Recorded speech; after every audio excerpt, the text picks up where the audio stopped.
Good afternoon, ladies and gentlemen, and welcome back to this policy forum, Untapping the Potential of Non-Wood Forest Products for Europe's Green Economy. We hope lots of you have attended the first session, and we're now about to start the second session of this policy forum. Let me quickly do the screen or share my screen. So that should hopefully work. Yes, it does. So you might have seen this agenda that I presented this very morning. So we have 4 sessions spread over 2 days. This morning we have been exploring basically the scene on non-wood forest products, disclosing the potential and really exploring a wide variety of these products. This session basically is session 2, and here we're going to focus on sustainable sourcing and secure supply of non-wood forest products.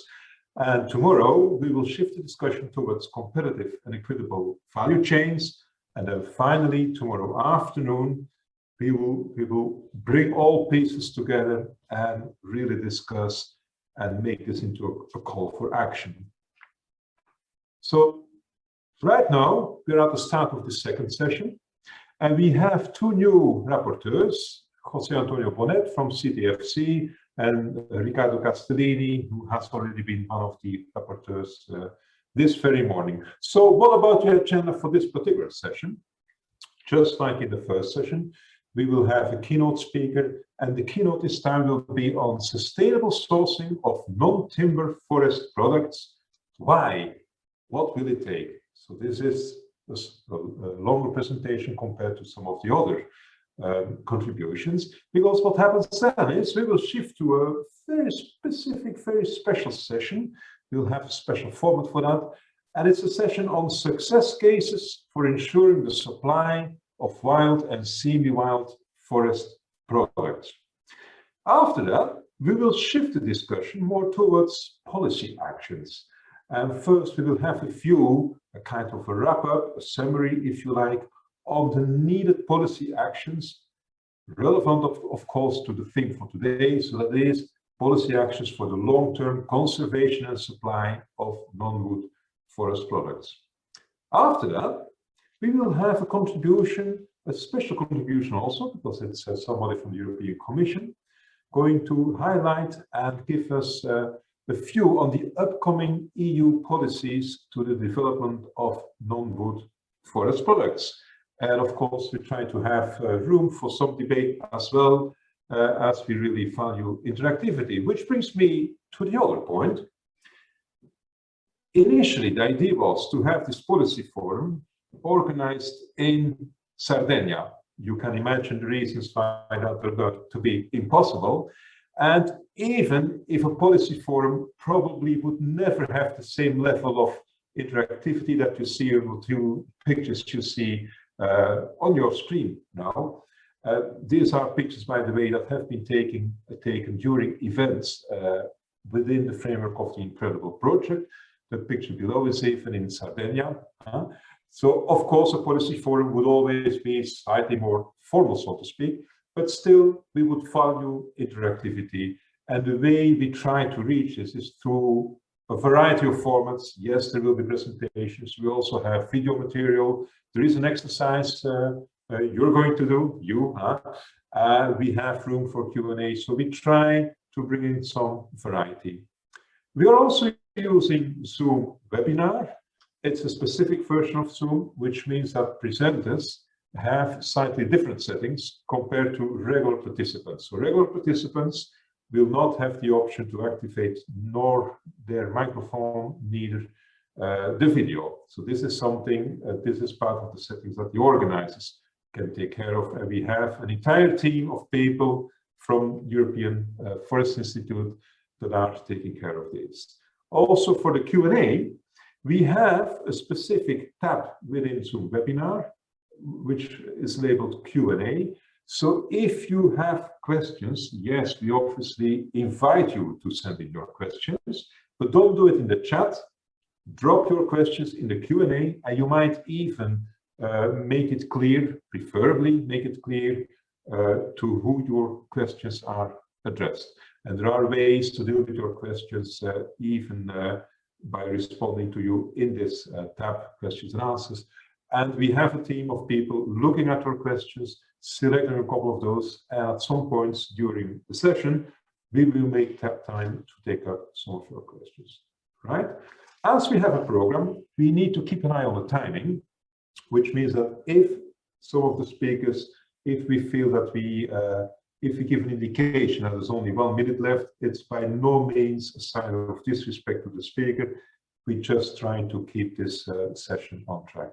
Okay. A final reminder from my side, this session is being recorded. You should have received a reminder on that when you entered the session. But for those who haven't read it, this session is going to be recorded, or is actually being recorded. And if you have a problem with that, well, we can only invite you then to take the measures you deem necessary, but at least you know. I think this is it from an introduction point of view. I suggest we don't waste further time in me doing any sort of introduction, and let's immediately dive into the keynote. And again, during the keynote speakers, if you have questions popping up, don't wait until the end. You might already send them in, basically starting from now. And the keynote speaker is going to be Mr. James Chamberlain. He's from the USDA Forest Service and the UFRO Task Force on Non-Timber Forest Products. And he's going to deliver a presentation on sustainable sourcing of non-timber forest products. Why? What will it take? Mr. Chamberlain, the floor is yours. Thank you, Stephen. Let me see if I can share my screen. Is this it? Can you see that okay?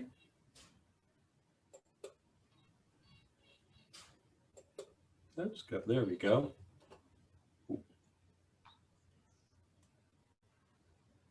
Can you see that okay? Can you hear me? Yes, we see. Awesome. Good morning, everyone. Thank you very much. So I'm very honored to have this opportunity to speak with you to such an august body of knowledge and leadership.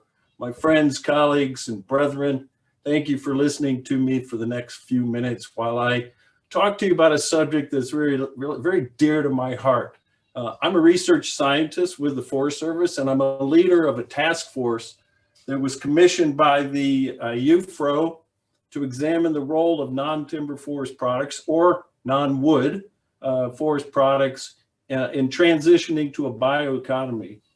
I focus most of my attention examining the economic and ecological impacts of harvesting these products other than timber. So think about food and medicine.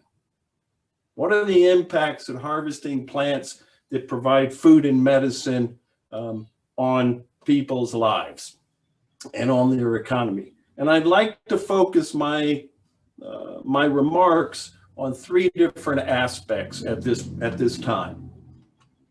First, let's talk about sustainable sourcing and society. The consumption of food and medicine are deeply embedded in the fabric of our society and of all societies and culture. They embrace the cultural identity of people throughout history.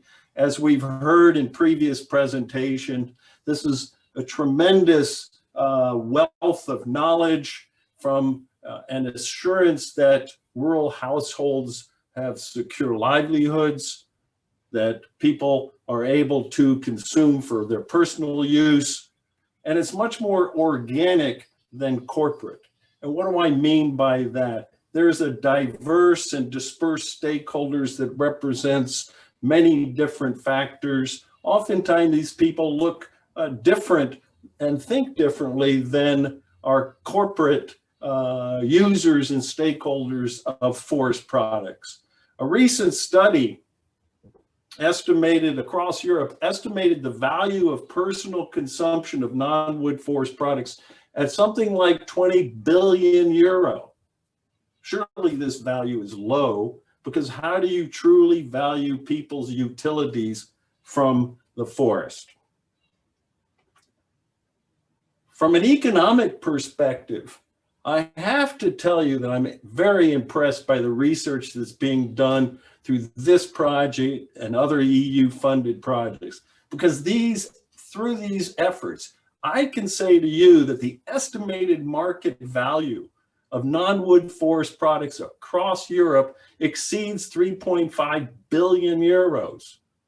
There are very few examples of that type of analysis and that fine mesh of analysis out there. And we heard earlier from our colleague in Portugal that non-wood forest products are 71% of the annual roundwood value.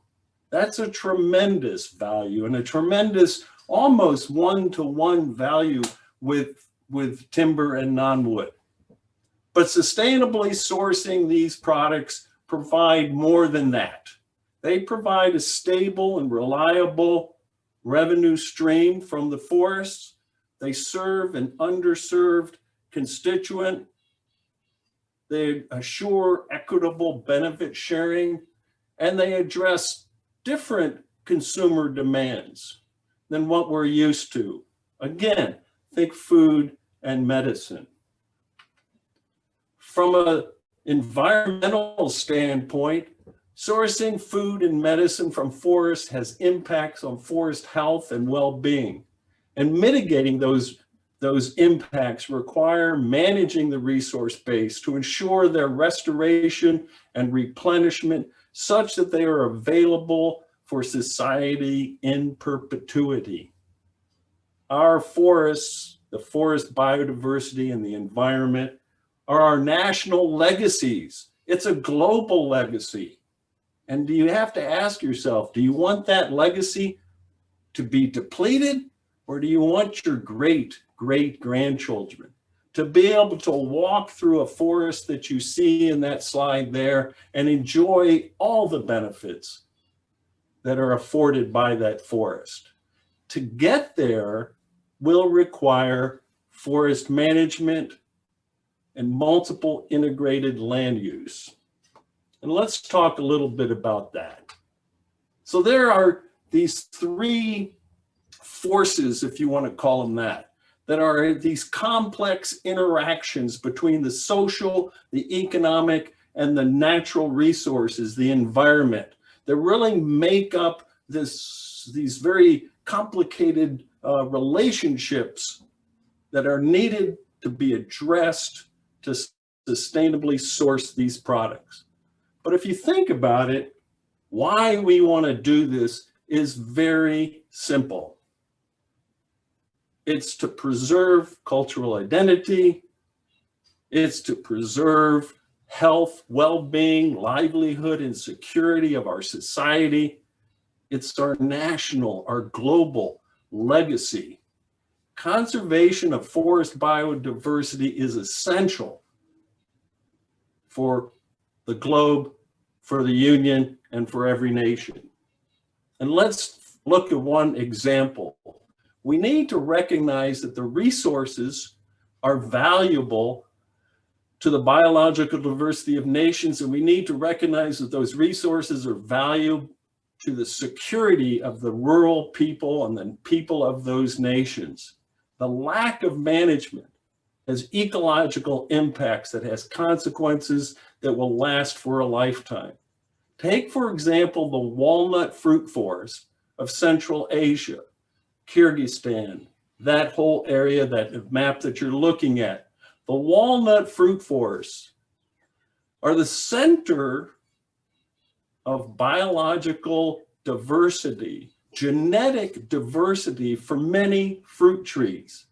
Many domesticated fruit trees, including apples and walnuts, originated in the mountains of Central Asia. Now think about that.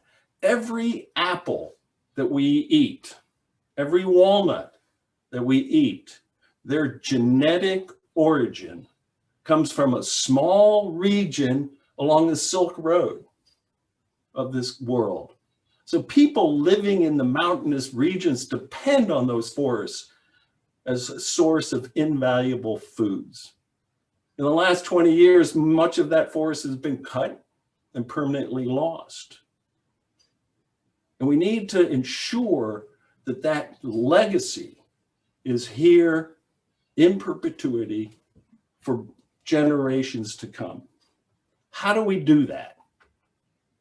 Well, I look at a spectrum of forest production systems, from city landscapes to natural forests, and everything in between, from orchards to agroforestry. And with increasing populations and decreasing availability of land, we need to include urban landscapes in our consideration about sustainable sourcing of these products. More and more people are moving to the cities, and there is land available in those cities to be growing and sourcing non-wood forest products. Some non-wood forest products are produced in orchards and in plantations already. Think rubber, for example, right? And as technologies develop to meet the growing demands, other of these products will be produced through formal cultivation, right? Agronomy research is well developed to take wild harvested products to cultivation. Agroforestry, particularly what we call forest farming, has potential as a transition between agriculture and forestry. Think about growing forest plants under the canopy of trees. This lends itself to commercial scale production while retaining the forests. All of these three systems that we just talked about require manipulation by humans. They're going in and they're having inputs and outputs and fertilizer. We can't say that so much about natural forests and wild harvesting. Typically, it's open access, unmanaged, the good to the common people, right? We need to manage that, because what we can show is that there are impacts from not managing that. I put this slide up here. Before we go on, I think we all are familiar with the fisheries story that started back in the 1950s. Well, if you're not, let me refresh that story. Back in the 1950s, there was research done on fisheries in international waters. And basically this was considered open access resource, as there was no restricted access for fishermen, and the resource was not managed. They're considered common property. So this research was done, and they found that in some cases, the supply curve did not act as it is theoretically supposed to. The scientists found that open access resources can result in a backwards bending supply curve that has a negative relationship with price. So at some point, harvest decreases and price increases. And this is against the law of supply. Why do I talk about fisheries and the backward bending supply curve when we're here to talk about non-wood forest products? Well, the wild harvest of ginseng, American ginseng, has been going on in this country for over 300 years. Ginseng is a forest perennial. It lives under the canopy of trees, and people have been harvesting that root for over 300 years. The evidence indicates that ginseng is like an open access resource. We derived the supply curve for American ginseng based on 30 years of data, and we have demonstrated that it's backwards bending. So from an economic perspective, ginseng is acting like a resource at risk. And even with regulations that have limited harvest, the supply curve still illustrates a resource that's being over-harvested. Now, many of the NTFPs, the non-wood forest products that we've talked about today, may be in that same situation. There's a major concern for the plants and the people who enjoy the benefits of harvesting ginseng. It could be on the decline, on the verge of major decline. Now we're blessed because we have data on American ginseng. It's regulated by the Convention on International Trade of Endangered Species. So the export has to be reported and recorded. We don't have that kind of data for many of the other plants. So from an economic standpoint, we should be concerned about this and other species. Likewise, from an ecological perspective, medicinal plants can be over-harvested. The graphic on the left is before harvesting. And you can see the three columns on the upper left-hand corner are fairly equal. The first one is 0% harvest. The second, or the middle one, is a 33% harvest. And the one on the right is a 66% harvest. That same graphic on the right-hand side of your screen, I believe it is, shows the total coverage for those three treatments. And you can see that 66% is barely on the graph. We stopped harvesting after that. After 3 years, we stopped harvesting.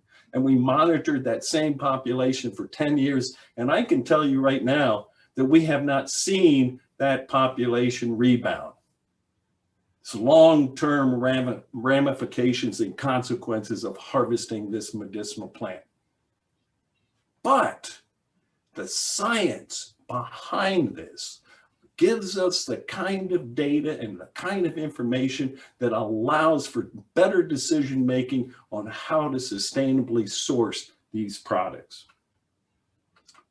So what does it mean to sustainably source a product?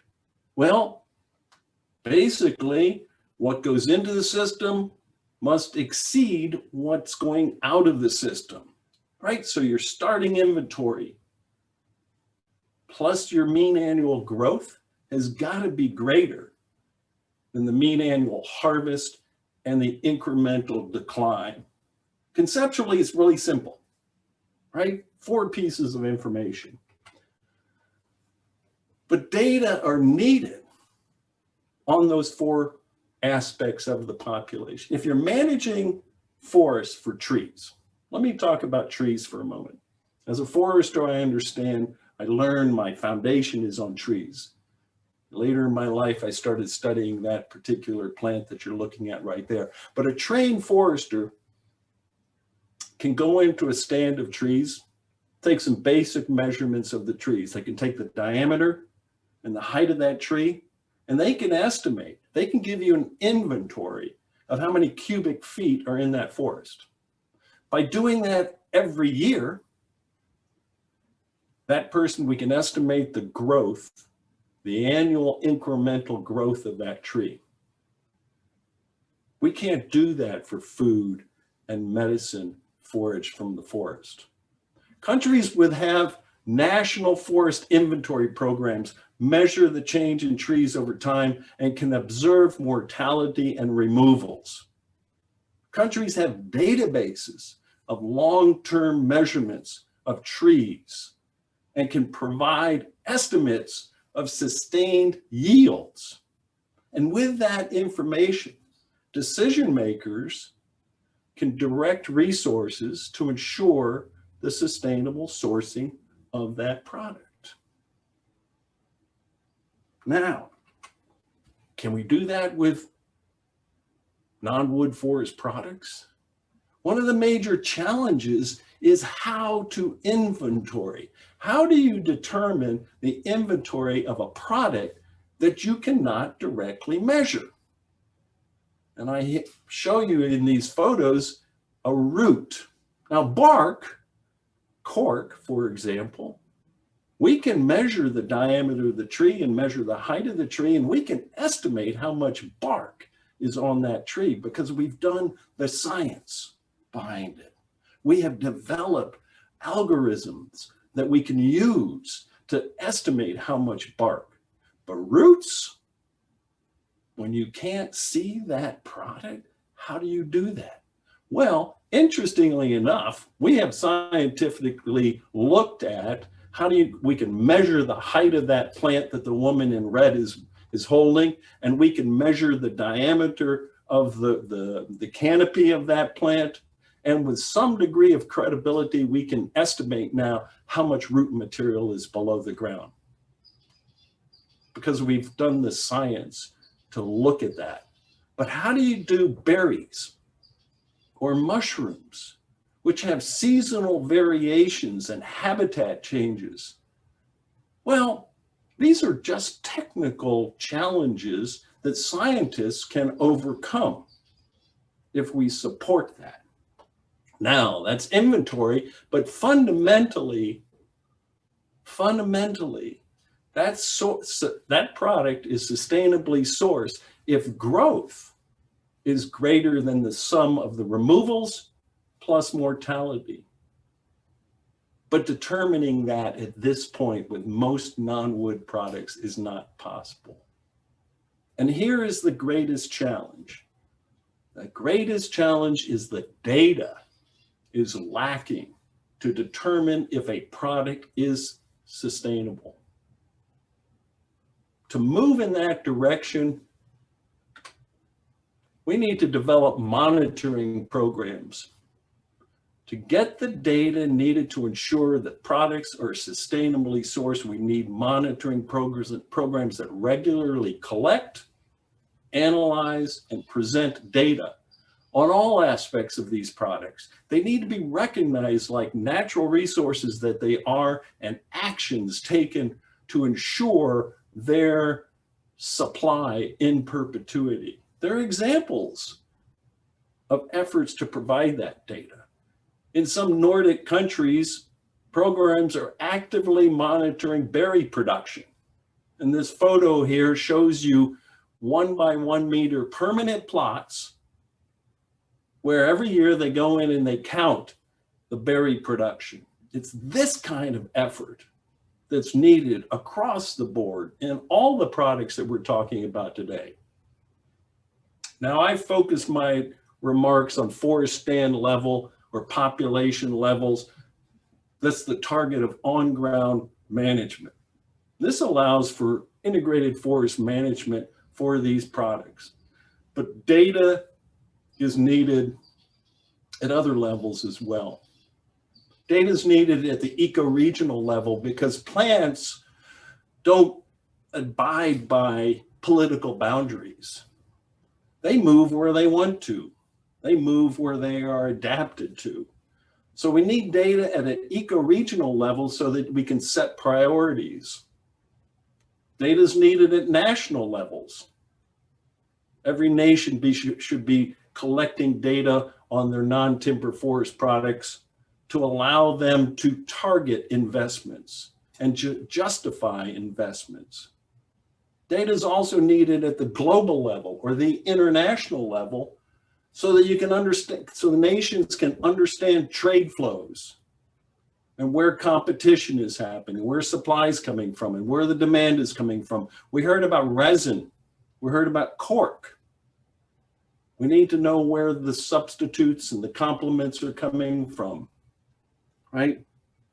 But fundamentally, what's it going to take to get from where we are to an assured sustainable sourcing? And the number one action that needs to be taken is to install and implement policy, national and union-wide policy, that recognizes that these are natural resources and supports sufficiently efforts to manage for them. Now again, I bring up this example of timber because back in the 1800s, national leaders across the world recognized that timber scarcity was a problem. People were concerned that we were going to run out of timber. So back in the early 20th century, around the 1900s, my nation installed what they call the Organic Act, and it established forest management in this country.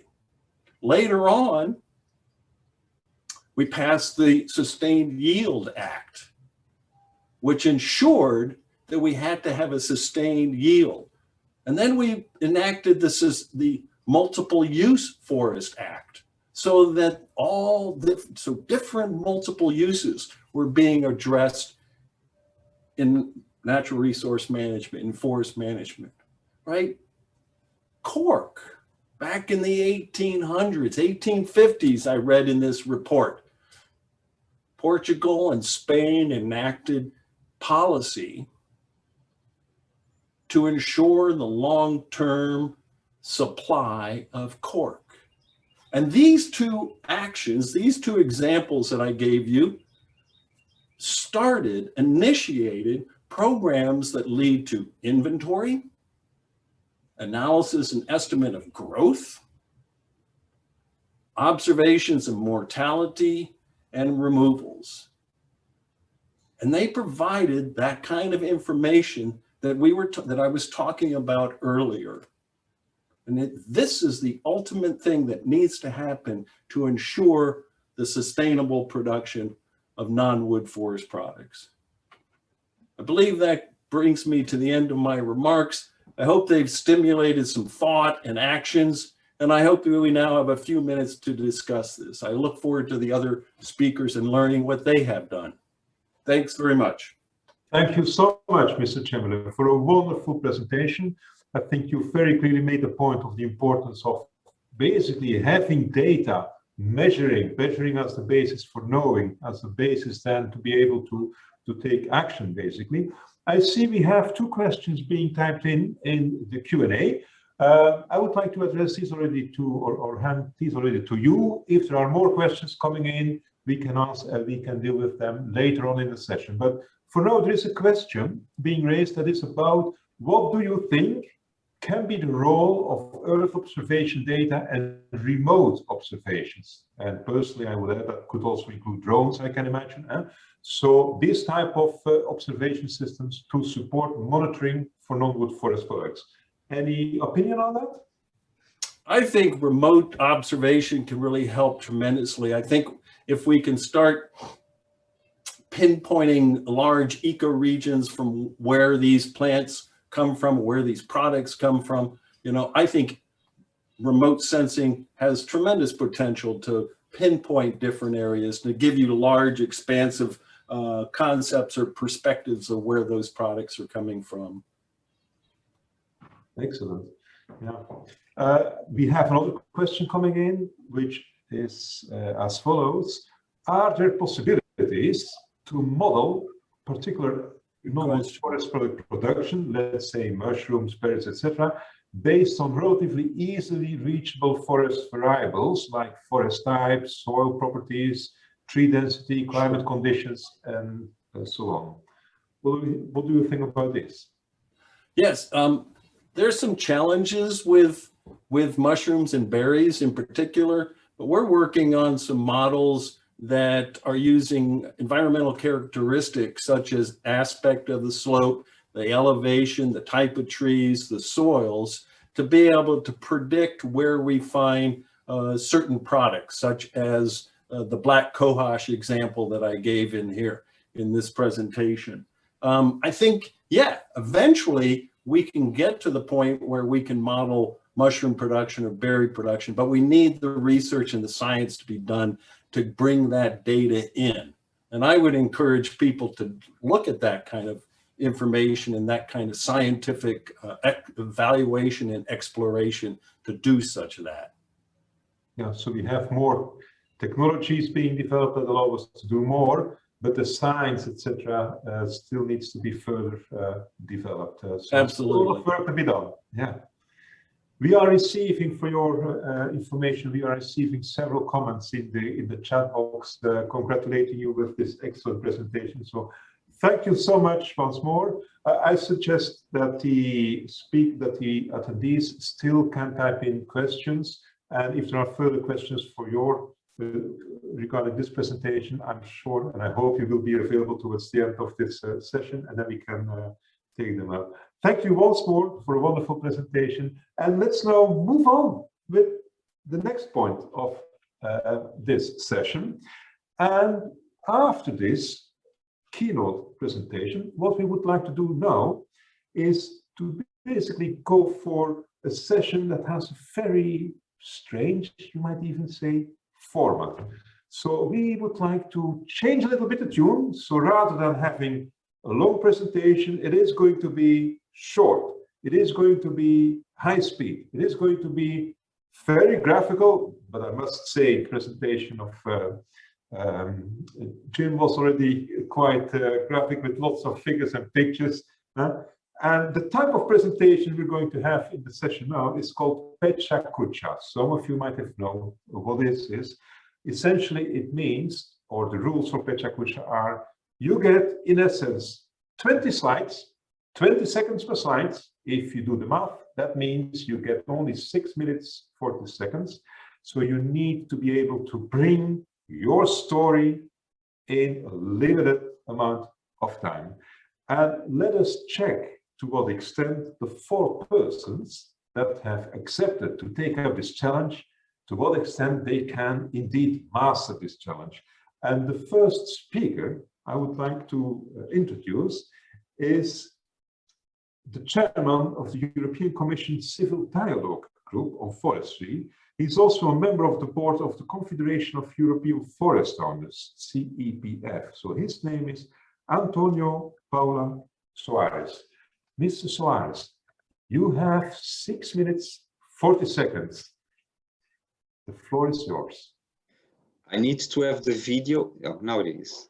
Your time only starts when you start, so that's don't worry. Stephen, if you hear me, can someone please activate my video? I'm blocked in the video. Yes, we are looking at the presentation right now. Okay, so now I have the video. Well, thank you so much for being here and for the invitation. I will try to give a little bit the status quo from the private forest owners perspective, and to speak about cork as a non-wood forest product. It's easy. It is probably one of the best recognized non-wood forest products, and certainly throughout the world, a large part of the population sees, uses, and feels cork. Mainly due to the use of cork stoppers in wine, but also another part of the population knows its application as construction materials, fashion materials, or even its use in the aerospace industry, among many others. But what a great part of the world society does not know is the forest concept of the cork oaks montado. It's an habitat in its majority composed of an agroforest system that differs from the great majority of the European and world forest. It is a mosaic in which the forest is reflected in its multifunctionality, in the preservation of trees with a very strong and strict legal protection, and with an economical stability relationship that is totally connected with environmental and social sustainability. So in times when we talk about ecosystem service for forests, the Montado is a universe of these same services in favor of nature and its conservation, with a sustainable management that has been maintained over decades as a way of preserving and promoting the quality of cork production, factors that are completely inseparable.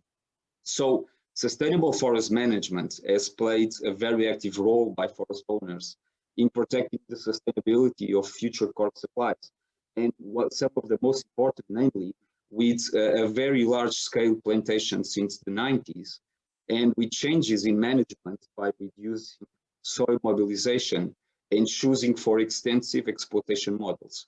But the very important publication of the Cork Oak and Cork Research and Innovation Agenda in 2015 that defined the sector's needs and priorities with guided goals to improve the cork oak forests and to guarantee the quality of the cork supply, and also to increase the resilience to climate change.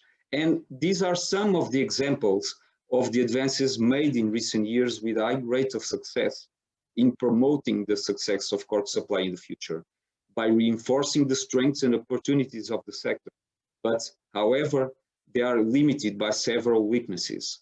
And it is in this set of a general SWOT analysis of the cork sector that the lessons that we learn in the course of this incredible project come into play. especially by reinforcing the promotion of European political priorities for the sustainability of non-wood forest products, for a green economy, for nature conservation, and for social promotion. And the need for producing countries to have leadership throughout national programs that promote the entire sector, from the owner and forest manager to the consumer, but also the importance of European coordination in terms of bioeconomy and rural development policies is totally crucial.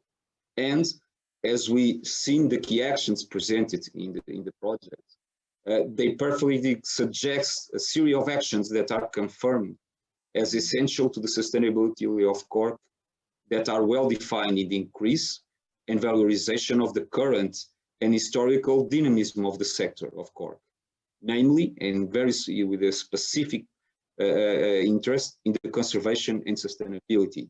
But even though, and with all the compromises and efforts of forest owners, there is a need to act in order to provide and improve the sustainability in future cork supplies.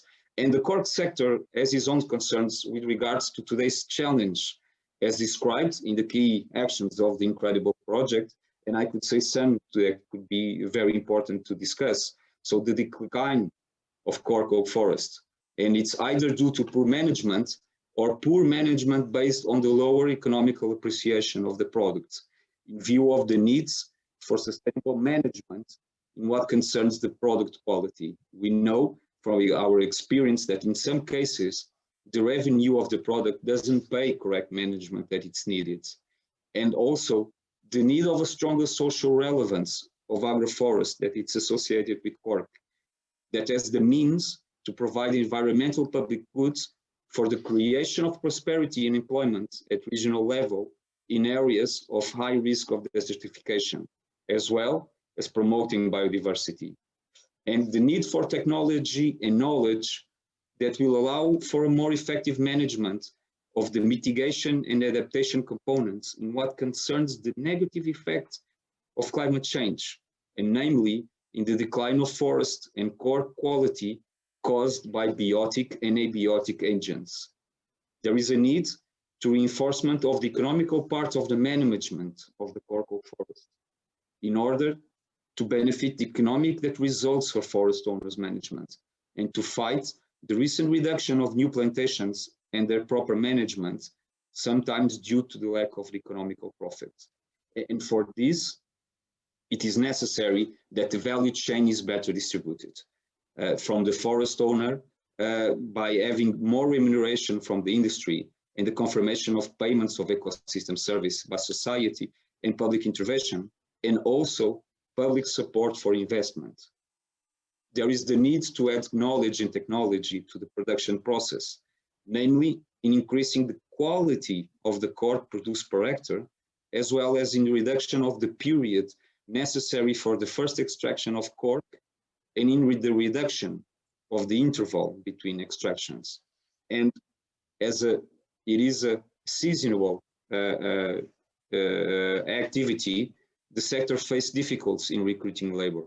In addition to the need for specialization and new generations inputs on the workforce, and with this, we need to ensure the product quality and sustainable for forest. And here there is a major work for mechanization and technology that will play an important role to pressing challenge of manpower needs. And there is a need to include the cork sector in European policies in terms of rural development, with specific interventions for the defense, the qualification, and expansion of the cork oak forests, recovering territories and rural economies that are based or dependent on the montados economy. And there is a demand of promotion of the sector and its production and management, whose activity is based on exploring a renewable resource, having no impact on the natural resources, being therefore one of the main examples of sustainability and circular economy within the European forest. Thank you so much. Okay, excellent. Thank you so much, Mr. Soares, for a wonderful presentation with lots of beautiful pictures. To be honest, it was slightly longer than the 6 minutes 40 seconds, but to a very reasonable extent. So I think all of us will agree to basically adopt you as a member of the Hall of Fame of incredible. Thank you. It's not easy. Well done. Very well done. Thank you so much.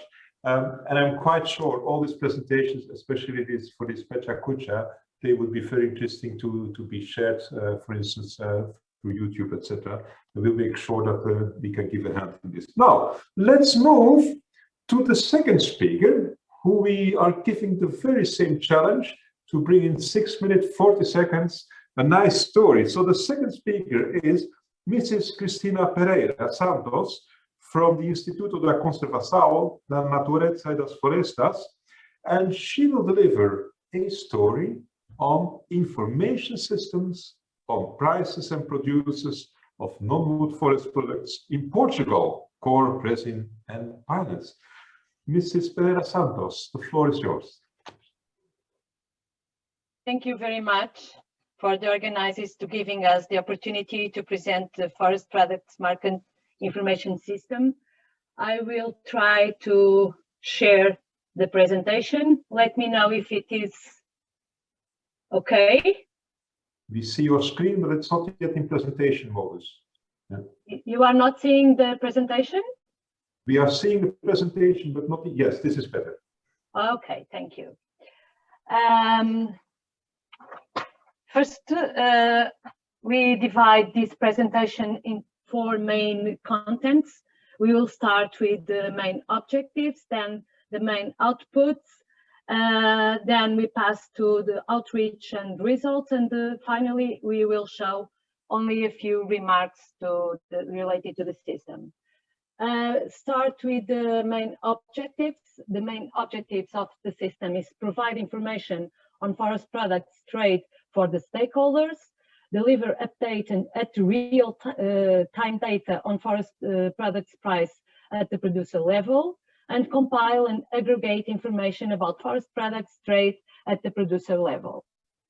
The main objective is also aggregate information related to forest products like timber, cork, resin, and pine nuts. They are aggregated and collected by forest species, by type, mainly for national, aggregated on a national forest inventory. And we can also collect information related to quantities was harvested. Prices can be differentiated by product, type of harvesting, like final cut, thinnings, savage, and phytosanitary cut. And it's also can deliver final use of forest product or destination. There are 2 main sources for collecting this data. Data from public areas management by public management, and data provided from private forest. The system was developed in 2018 by the ECNF with the participation of stakeholders.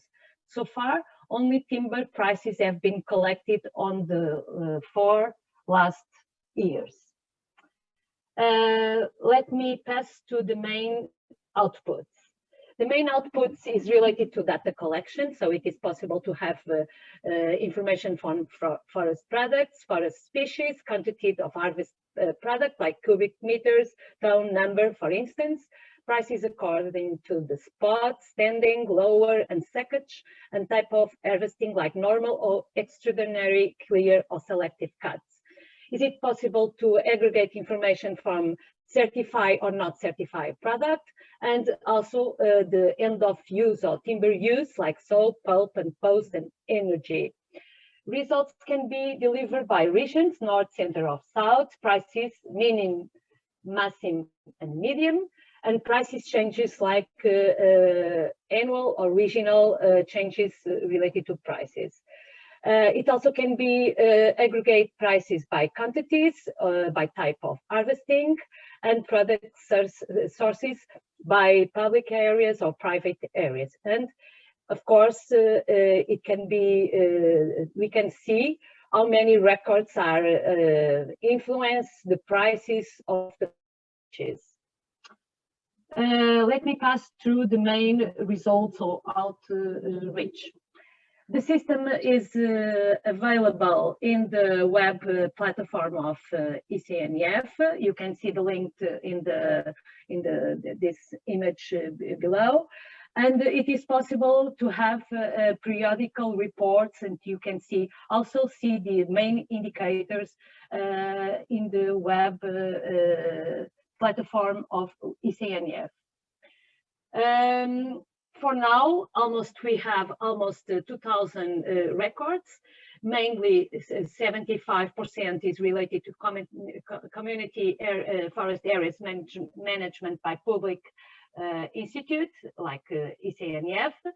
73% is related to extraordinary cutting, which is 50% is related to burnt wood that was in the result of the last forest fires occurred in Portugal in 2017.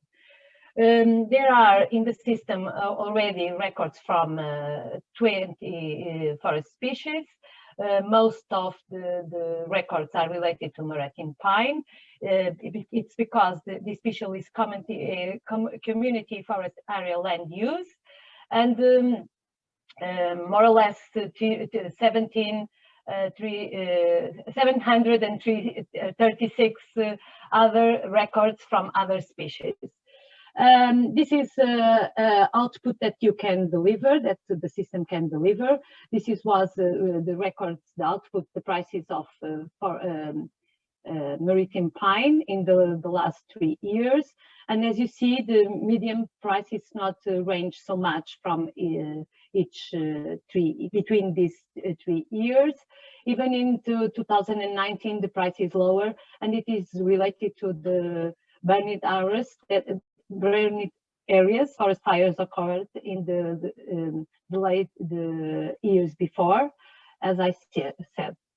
It is also for the main results for the last year, 2020. We have 635 records. The prices range till 3 euros to a maximum of 113 euros. They are mostly related to greenwood. They can be also, you can also see the prices for extraordinary cutting, but like burn wood or phytosanitary wood. And it is also to aggregate information or data related to damaged wood, like broken wood or dried wood. This is an output for the results, the destination of the wood. It can be, the destination timber uses can be firewood, pallets or sawnwood, but mostly the records are unknown. This is a result that the prices are made in the forest, it is standwood. It's the reason that when we sell the wood, we don't know the destination yet in the act of the sale. For final remarks,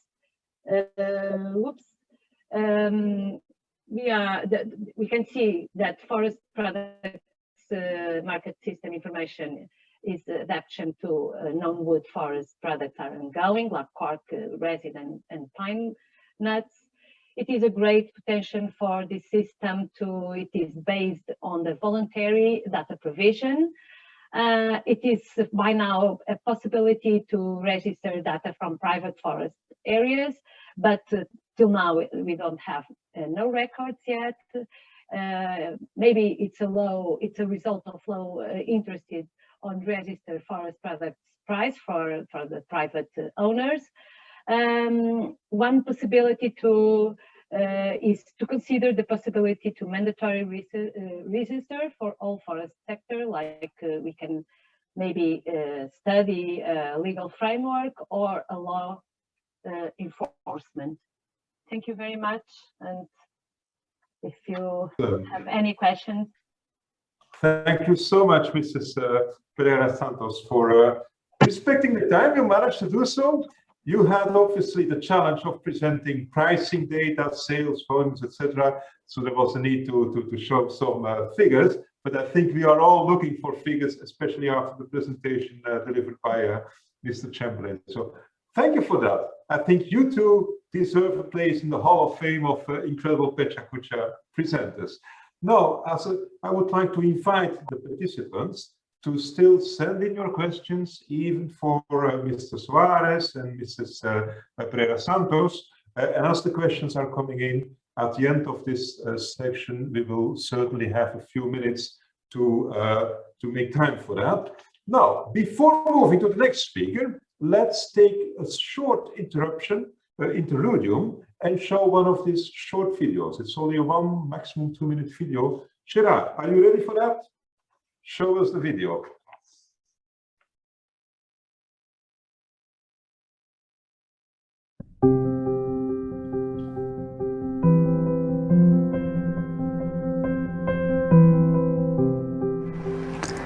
Avec 5000 tonnes par an, soit la moitié de la production française, l'Ardèche est le premier producteur de châtaignes. Comme tout producteur du vivant, les forestiers et les castanéiculteurs doivent faire face aux aléas climatiques et autres parasites et ravageurs qui menacent leur peuplement et verger. Mais depuis une dizaine d'années, on constate que le changement climatique accentue l'impact de la maladie de l'encre du châtaignier. Le châtaignier fait face à de nombreuses menaces, et en particulier des menaces d'origine biotique, c'est-à-dire causées par des agents pathogènes ou des ravageurs. Les 3 principales menaces sont à l'heure actuelle l'encre du châtaignier, qui est causée par des micro-organismes qu'on appelle des phytophthora, le chancre du châtaignier, qui est causé par un champignon, et le cynips, qui est un hyménoptère, un insecte qui fait des gales dans les feuilles. L'application Vigilancre permet à tout utilisateur enregistré de signaler ses observations de l'encre sur le territoire. Le châtaignier, il a cette double fonction de produire du fruit effectivement quand il est greffé, et puis de produire du bois quand il est en état naturel, juste sur son porte-greffe. Donc les forestiers ont la même problématique. L'importance relative de ces maladies varie en fonction des années, mais depuis une dizaine d'années, c'est l'encre qui pose le plus de problèmes aux sylviculteurs et aux castanéiculteurs. C'est quelque chose où effectivement il faut qu'on se mobilise ensemble, chose qui est déjà fait, hein, c'est pas une première aujourd'hui, mais encore plus pour arriver à trouver à repeupler les forêts qui sont et les massifs qui sont favorables au bois, et repeupler en même temps les massifs qui sont favorables aux fruits, quoi.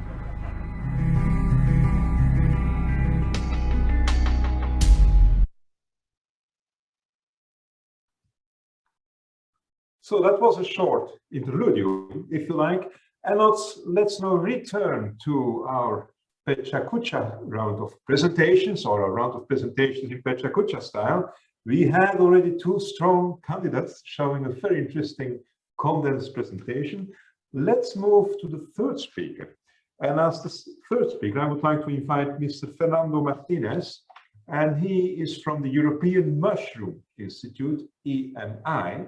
And he's going to deliver a presentation, a Pecha Kucha style presentation, on inventory and management of wild mushrooms from EMI, examples of best practices. Mr. Martinez, the floor is yours.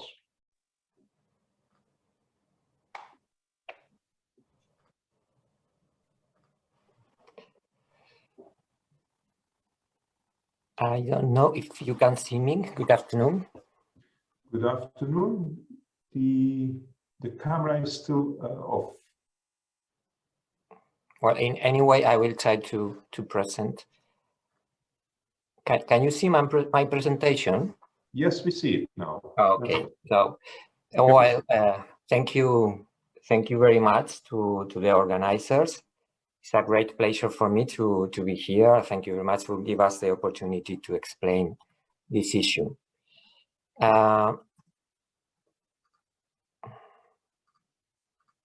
Okay, I don't know what happened. Okay, yes.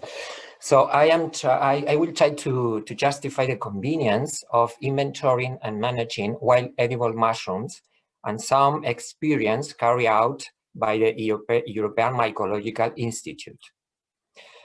But first of all, I have to say that fungi provide a large part of forest biodiversity, and as a consequence, fungi contribute to improve forest resilience. In Europe, more than 15,000 species of macrofungi have been catalogued. Just as an example, up to 400 fungal species have been described only in 6 grams of forest soil. All this amazing fungal diversity below ground forms the so-called Wood Wide Web. This network allows the transfer of water and nutrients between different trees and also allows communication in the face of events such as the arrival of pests or water stress. This Wood Wide Web makes forests more resilient. But in addition, mushrooms have been a source of rural development in many forest areas. We use more than 260 species in Europe for commercial purposes. Recreational use and self-consumption is more widespread in richer countries, while commercial use prevails in less developed economies. 50% of the countries have some kind of collecting legislation. Despite the high potential of wild edible mushroom in Europe, there are 2 main threats which may condition production and diversity in the future. One is global change, and the other one is overharvesting. Indeed, mushroom productivity can be affected by climate change at different levels. Phenological shifts, habitat replacement, changes in species composition, more variability in Mediterranean areas, and increase in the production linked to the warming in cold areas. Modeling the consequences of climate change on fungal community and adapting forests, taking into account the below-ground fungal connectivity, must be considered. Harvesting pressure in some areas with high rural population density or high mycotourism attractiveness may raise doubts about the long-term overexploitation of the resource. It is important to know the number of collectors and the quantities collected in the forests. Accordingly, to take advantage of all the opportunities that fungi can provide and mitigate threats, we encourage to integrate mycological resources into forest management.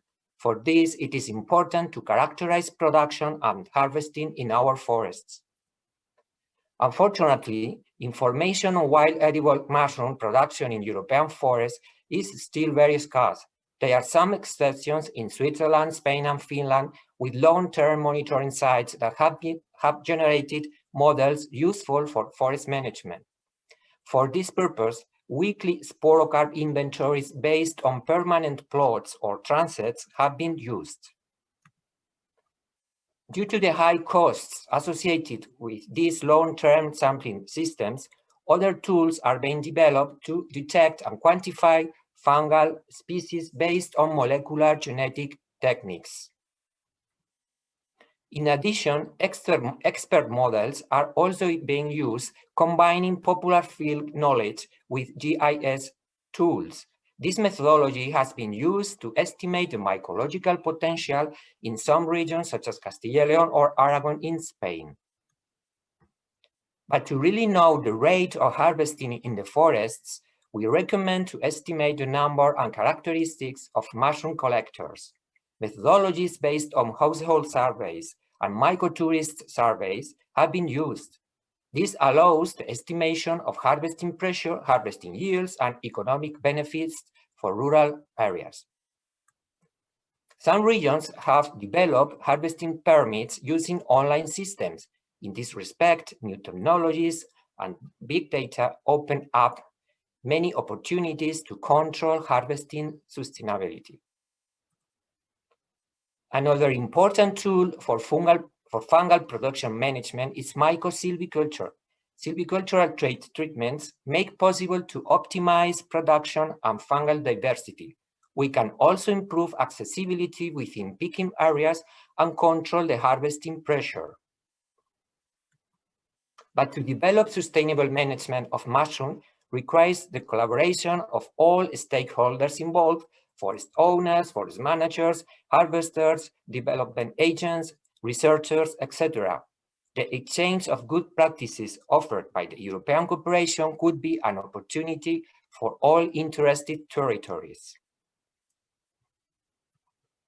In this regard, the European Mycological Institute is a European grouping of territorial cooperation created with the aim of collaborating and exchanging good practices for the management and valorization of wild edible mushroom in Europe. We invite you to get to know our projects and to join us. Thank you very much for your attention. Excellent. Thank you so much, Mr. Martinez, and congratulations. I think you have just beaten the record on Pecha Kucha presentations. So definitely you deserve your place in our Hall of Fame. And I think to know, we have already, you as the collective speakers, have already raised the bar for the other speakers that will have to go through the same challenge. Again, I would like to invite the participants to post their questions in the Q&A. We'll make some time for to handle these at the end of the next presentation. And thank you so much, Mr. Martinez. And let's turn immediately our attention to the final speaker of this Pecha Kucha style of presentations.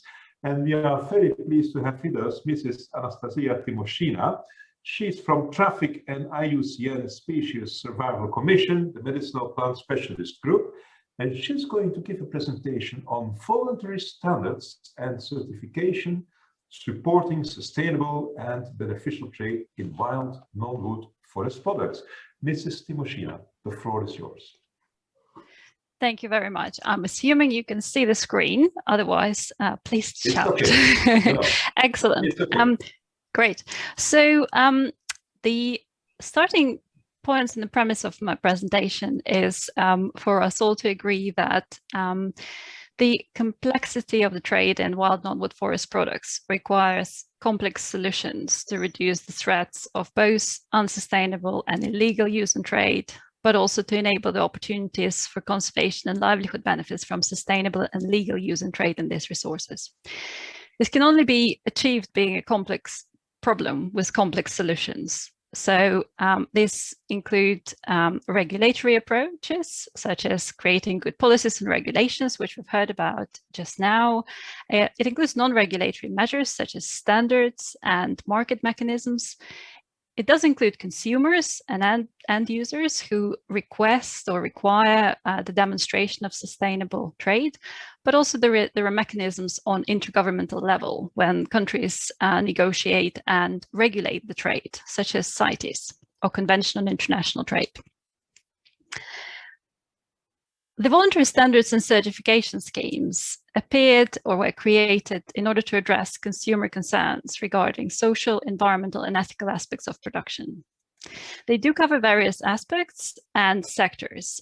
Quite often, the issues they cover can be overlapping, but also they can be uniquely made to cover a particular issue. So clearly, there are standards that cover issues of quality, standards that cover the issues of biodiversity conservation or equitable trade. They evaluate performance against a set of standards and can be regulated not just by private initiatives, but also by governments or companies themselves. So there is a whole variety of the approaches. They also can be verified in a number of different ways. One example I want to give here is of third-party voluntary standards, and that's what I'm going to talk about further on. The reason they're special is because they allow for external auditing and tend to require more exacting scientific standard, also able to recognize responsible companies. Over last 10 years, a bit more, Traffic has been working in supporting the development of something called the Fair Wild Standard. And so my personal experience coming from engaging with this tool in particular. What is Fair Wild Standard? It is a sustainability standard with third-party audited certification for wild harvested plant ingredients as well as fungi and lichen.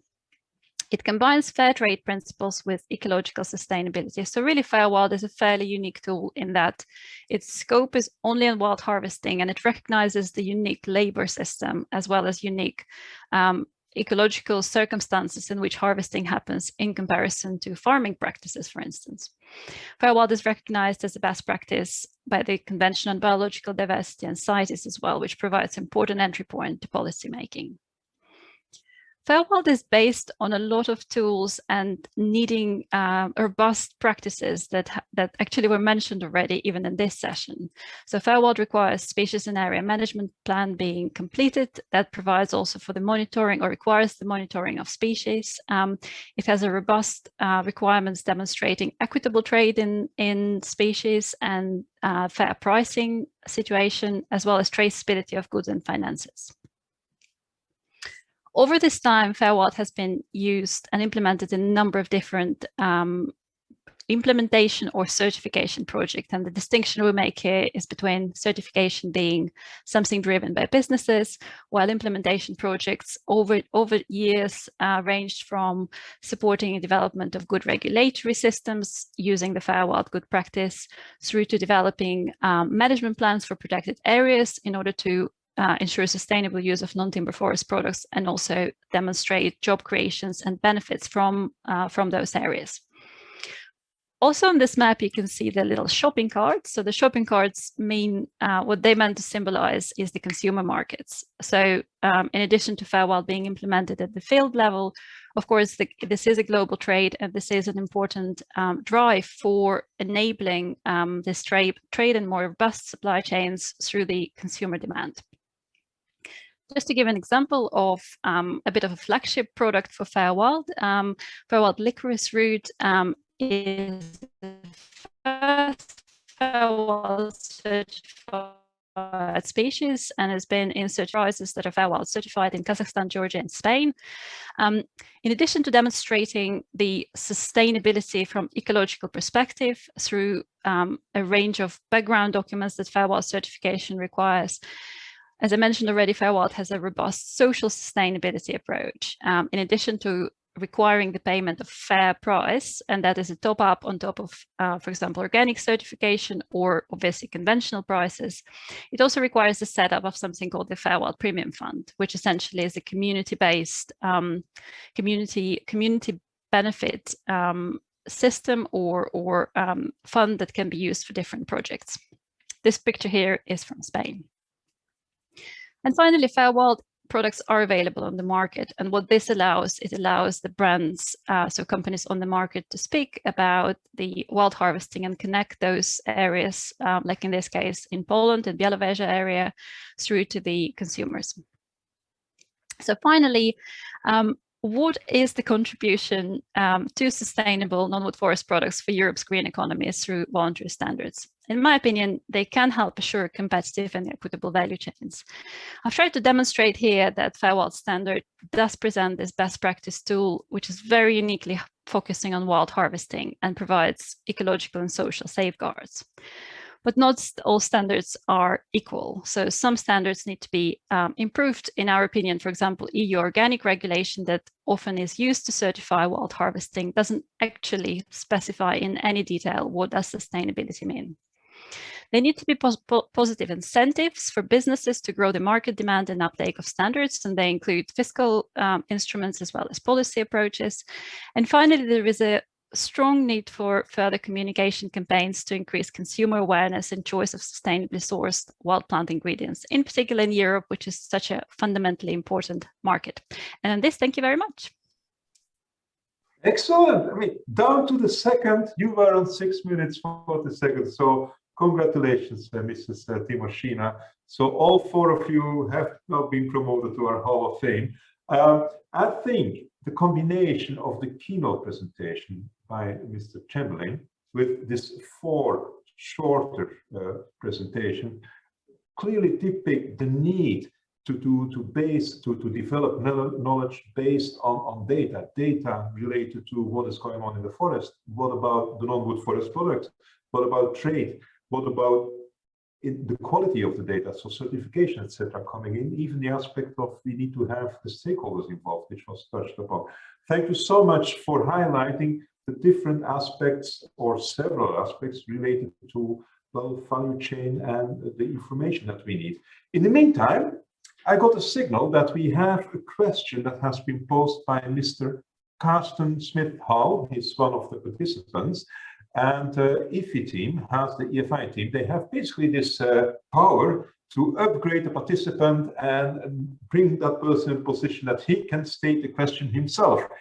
To be honest, I haven't even checked the question myself, so but I leave that to Mr. Carsten-Smith. Please, can you state your question? Well, thank you very much. I don't know, can you hear me? Yes, please go ahead. Great, thanks. Yeah, it was a very interesting presentation on the mushroom there, and I'm myself becoming more and more interested in mushrooms, and I think they have a great potential in many parts of the world, of course in Europe, but also in many other parts of the world where I'm working myself. And I was just interested to hear, because you were talking about the over-harvesting of mushrooms, right? So I'm not a mycologist myself. I just wondered, can you give an example of a mushroom species in Europe that has been over-harvested? And if maybe if you can share if there's some documentation of these processes? Well, this is a good question. I think there are many examples. One of them, in my opinion, one of them would be truffles. For instance, the truffle shoot we describe in many Mediterranean areas. In some parts, I mean wild truffles, not truffles coming from trafficulture. That could be one example. Another example we have seen in Spain would be, for instance, Calocibe gambosa. Calocibe gambosa is one species that fructify in rings, and the pressure of this mushroom in some parts of Spain is incredible, especially close to the Basque Country.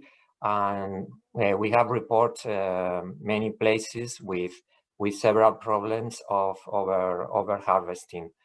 I actually have to say that there are also many research documents about that. I can send you some documents if you want about the influence of harvesting in the production of fungi. Thank you very much. That would be much appreciated. I'm really interested in learning what the mechanisms are. How come they become endangered through over-harvesting? Is it because the reproduction is somehow limited, right?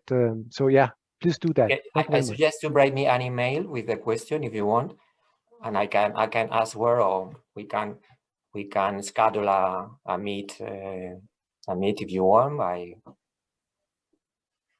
Excellent. Thank you so much. Again, please keep sending in the questions. We can always make time for the questions later on. I would also like to signal that you can always upvote questions. So if you see a question that you have not formulated yourself, but that you like particularly, well, you can always kind of support that question and it will pop up on our screen. In the meantime, I've seen that Ignacio has raised his hand. So Ignacio, you want to make a statement or take a word? Please, yes, go ahead. yes. Thank you, Stephen. Thank you, Stephen. Thank you for the excellent presentations. I have one question to all the speakers and then one specific for Anastasia. The first question will be, who needs to act here? How do we improve data? Who has the core responsibility? Who should we engage? Is it the governments to regulate? Is it the operators in the sector organizations? Is it pickers themselves? Who needs to really improve the situation in terms of data gathering, monitoring, and improving practices? So who should we engage? And for Anastasia will be, we understand that certification is a fantastic tool, but what is the main barrier there for this type of schemes and labels to really take off and have a significant share of the market? Thank you. Thank you. Anastasia, would you like to answer? Sure, thank you very much. That's a great question.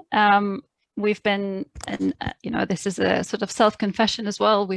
Traffic has been supporting the implementation Fair Wild and its uptake for for 10 years, and there is a slow traction on the market. There is about 35 companies now that are involved, but obviously in the grand scheme of things and the scale of trade and potential application, it's very short, it's very small. One thing we recognize as an important barrier is this issue about kind of market awareness and drive. We're talking with voluntary certification, we're talking about market tools. They can clearly be supported through public agencies, and I think in particular in the inception phases, it's really important that there is appropriate policy environment that allows this operate. But of course, there is a strong need for this pull coming from the end of the market.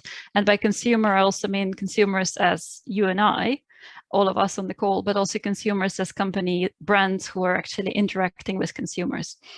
One of my reflections, and I don't know how much it resonates with other speakers and participants of the workshop, is just how little awareness there is of the fact that wild products are in everything we consume. My cup of tea that stands next to me just here, the shampoo I used this morning, a bag that could include cork in it, and so on and so on. And so, and it is not just for consumers. So my experience of working with industry a lot is that quite often companies themselves don't know, because they are complex supply chains.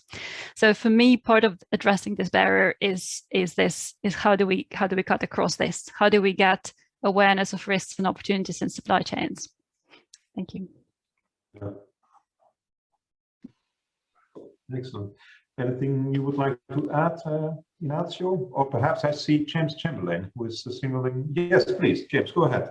Yes, good question, Ignacio. I would say ultimately it's national governments that have to step up and, one, recognize that these are natural resources and are valuable to their economies, and two, support the efforts like Anastia was talking about that will advance the production and conservation of these products. So ultimately, the national governments have the ability to support development of these markets. From an economic standpoint, private industry is only going to do it if it's viable for them. As long as they can make money off of it, they'll do it. But if they can't, they won't do it. And the governments have the ability to move it incrementally to the point where it is beneficial for private companies to be involved. So here, James, we come to your example of the cork and the timber. We need this push from the government. We need this recognition of natural resources and its management, and that this could kick off regulations, awareness campaigns, other activities. But we need not governments to take responsibility and to act first. This is your message. It's their national legacy. It's their national resource, right? And without it, we're missing a really valuable part of society. We're not including those groups and those people who are underserved, right? And organizations like yours and Traffic and things like that can bring it to elevate that and provide that information to the decision makers. But ultimately, somehow we have to get the governments involved to make those, push that agenda forward. Excellent. So it is about the legal frameworks, right? So it's about policy action, and basically you're making an excellent bridge to the next part of our session this afternoon. So but before moving into that, I would like to thank once more the 4 speakers that have been part of this series of Pecha Kucha style presentations. I do this explicitly because I know that it has been a challenge to prepare for this. It's not easy, I know, I realize, but I hope you enjoyed it and you managed very well. Congratulations for that. Now, let's move on to the next point for this afternoon. And basically, what we're going to do now is to shift our attention from exploring the importance of things towards what needs to be done, policy actions, right? We're going to do this in a couple of steps. Before we enter this, I would like to once more highlight that please send in your questions. I keep on stating so, just in case you forgot. You can type your questions at any time, and we'll see how we're going to deal with them. But let's now move on. And the next point is that we are going to basically talk about policy actions needed for the long-term conservation and supply of non-wood forest products. And to that extent, I would like to hand over to Álvaro Picardo from Junta de Castilla y León. And he's one of the persons that I mentioned at the very beginning, this morning, the very beginning of our policy forum, as being one of the driving forces in the preparations for this forum. So I'm extremely pleased to hand the floor to Álvaro. Álvaro, welcome, and please go ahead. Thanks a lot, Stephen. And this is really my pleasure to be part of this forum and provide now a wrap-up of the actions that the incredible team has prepared in the white paper in this particular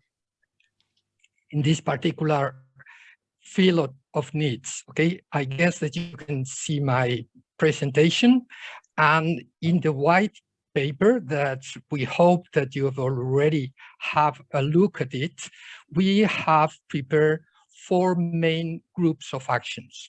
And in this session, we are dealing with the first block, the securing, conservation, and supply of non-wood forest products.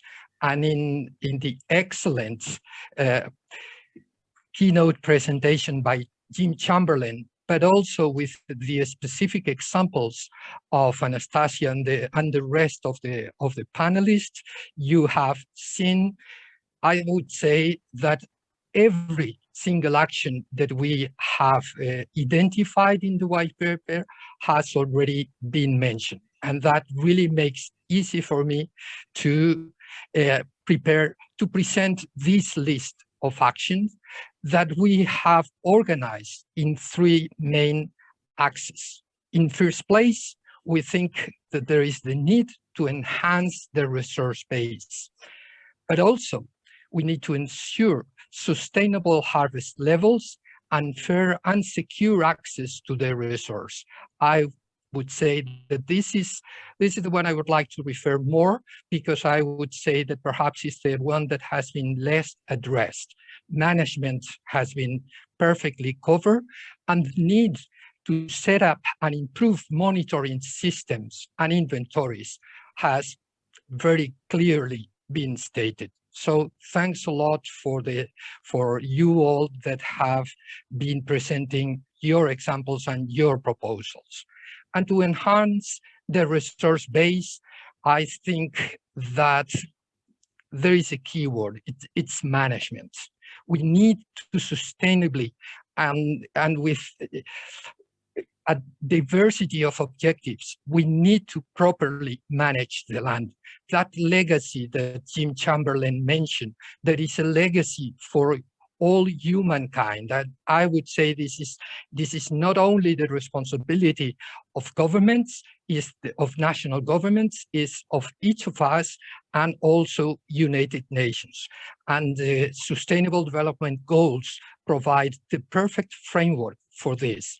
So we need to focus on active forest management and diversification of existing stands. I dare to say that the European forestry and forestry in general has been, up to the present, too much timber oriented. And we really need a shift towards multiple forest management. So considering in management all the type of wild resources that forests and non-forest areas like agroforestry systems, also farms, we need to see a wider integration of the different ways to use the land. And we do not want barriers between farming and forest land, and agroforestry has really to be pursued. But for that, we need investments. We need to invest in the land. And we have seen examples of plantations of cork oak in Portugal also here in the province of Salamanca, but there has been a lot of planting through the last century, the 20th century in Europe. But we need this worldwide. And for that, these investments should be mostly private investments, finding a revenue. So for these sectors to really develop, we need a proper environment to make business. We need companies to be able to make money with these resources that can be sustainably managed, and protected areas do not have to exclude people from their environment. And this morning, it was very clearly stated. And for instance, those cocoa forests are priority protected habitats within Natura 2000, and we have seen the examples. So also we need planning. We need to integrate these resources in the planning for forestry. We need to the forest plans to really consider not only timber, but all the different values and resources that the forests provide. Therefore, this is essential. And don't think that we are only looking at wild products, because we think that there are synergies between agriculture and forestry. And we think that domestication can really help companies to secure the supplies of most demanded non-wood forest products, and also to conserve and extend the biodiversity and the companies. And we have seen many examples of domestication in Europe and over the world in the last century for medicinal plants, for mushrooms like truffles, like agaricus. There are many examples now in the Iberian Peninsula. Is also with Arbutus unedo. It's a fruitful tree. This is something that has to be pursued, and we need researchers to keep on working with the stakeholders and companies to go beyond in this. That would be the first pillar. And the second one that is also very relevant is to ensure sustainable harvest levels and fair and secure access to the resources. And this is the point that perhaps was mentioned the less, the fact that rights to resources in the world and across Europe differ a lot among countries. For instance, we know that in the Balkan, in the eastern countries and in northern countries, general public has free access to mushrooms and berries, while in the Latin countries from Portugal to Italy and also Greece, private owners are the owners of those resources. So we really need governments to clarify who has access to the resources, under which conditions, and that is absolutely needed to clarify the conditions to become a producer. Tomorrow we will deal more with this, okay? So we need to regulate and respect harvest rights, okay? Because mushroom pickers cannot go anywhere in Europe and collect the mushrooms if he's not allowed to. And in many countries, if the owners doesn't allow it. So we need to know who has the rights, and that those rights have to be enforced. Also, we need to establish adequate and realistic control and monitoring responsibilities and processes. And the key questions: train workers and collectors adequately. And we have seen this to really be a problem in the case of cork oak, because when harvesting the cork, it can very easily that an untrained harvester damage the tree. And we want cork oaks to be producing cork for 200 years. So this is long time managing of the land. Also for resin, like we have in the images, we need to offer courses to collectors, and we need ways to improve productivity. And that's why we are working a lot in mechanization of cork harvesting, mechanization of resin harvesting, also because we can learn a lot from agriculture and develop modern techniques also for the management of wild resources. So building capacities in this sector is fundamental. And I would say that the European Commission is making a strong call to develop advisory services, but not only for farms. They are absolutely needed for forestry also. So let's work together also in this second acts of second groups of actions. And finally, the last one, and I think that this has been excellently covered, is to set up and improve monitoring systems and inventories. And James Chamberlain mentioned how the forest inventory was developed in the United States. We in Europe have national forest inventories going back to even the 19th century, but those inventories are designed mostly for timber, and we need to open the scope of those. That is something that only national governments and agencies can do, oriented always by the European Commission. In the case of the European Union, I want to stress the role of the European Commission coordinating through the action plans and the forest strategy, the need for this. There is a clear role for the European authorities, the European Commission coordinating national authorities. Also, of course, we need to support resource assessments at different spatial scales. James Chamberlain has also mentioned this, and we have seen national systems being implemented, systems for mushrooms that were inventorying resources at the stand level, at the forest level, but we need to integrate all those systems. In the end, we need to fill the knowledge gaps in support of non-good forest products assessment and monitoring. And with this, I don't want to thank you yet, because I want to go back to who has to do that.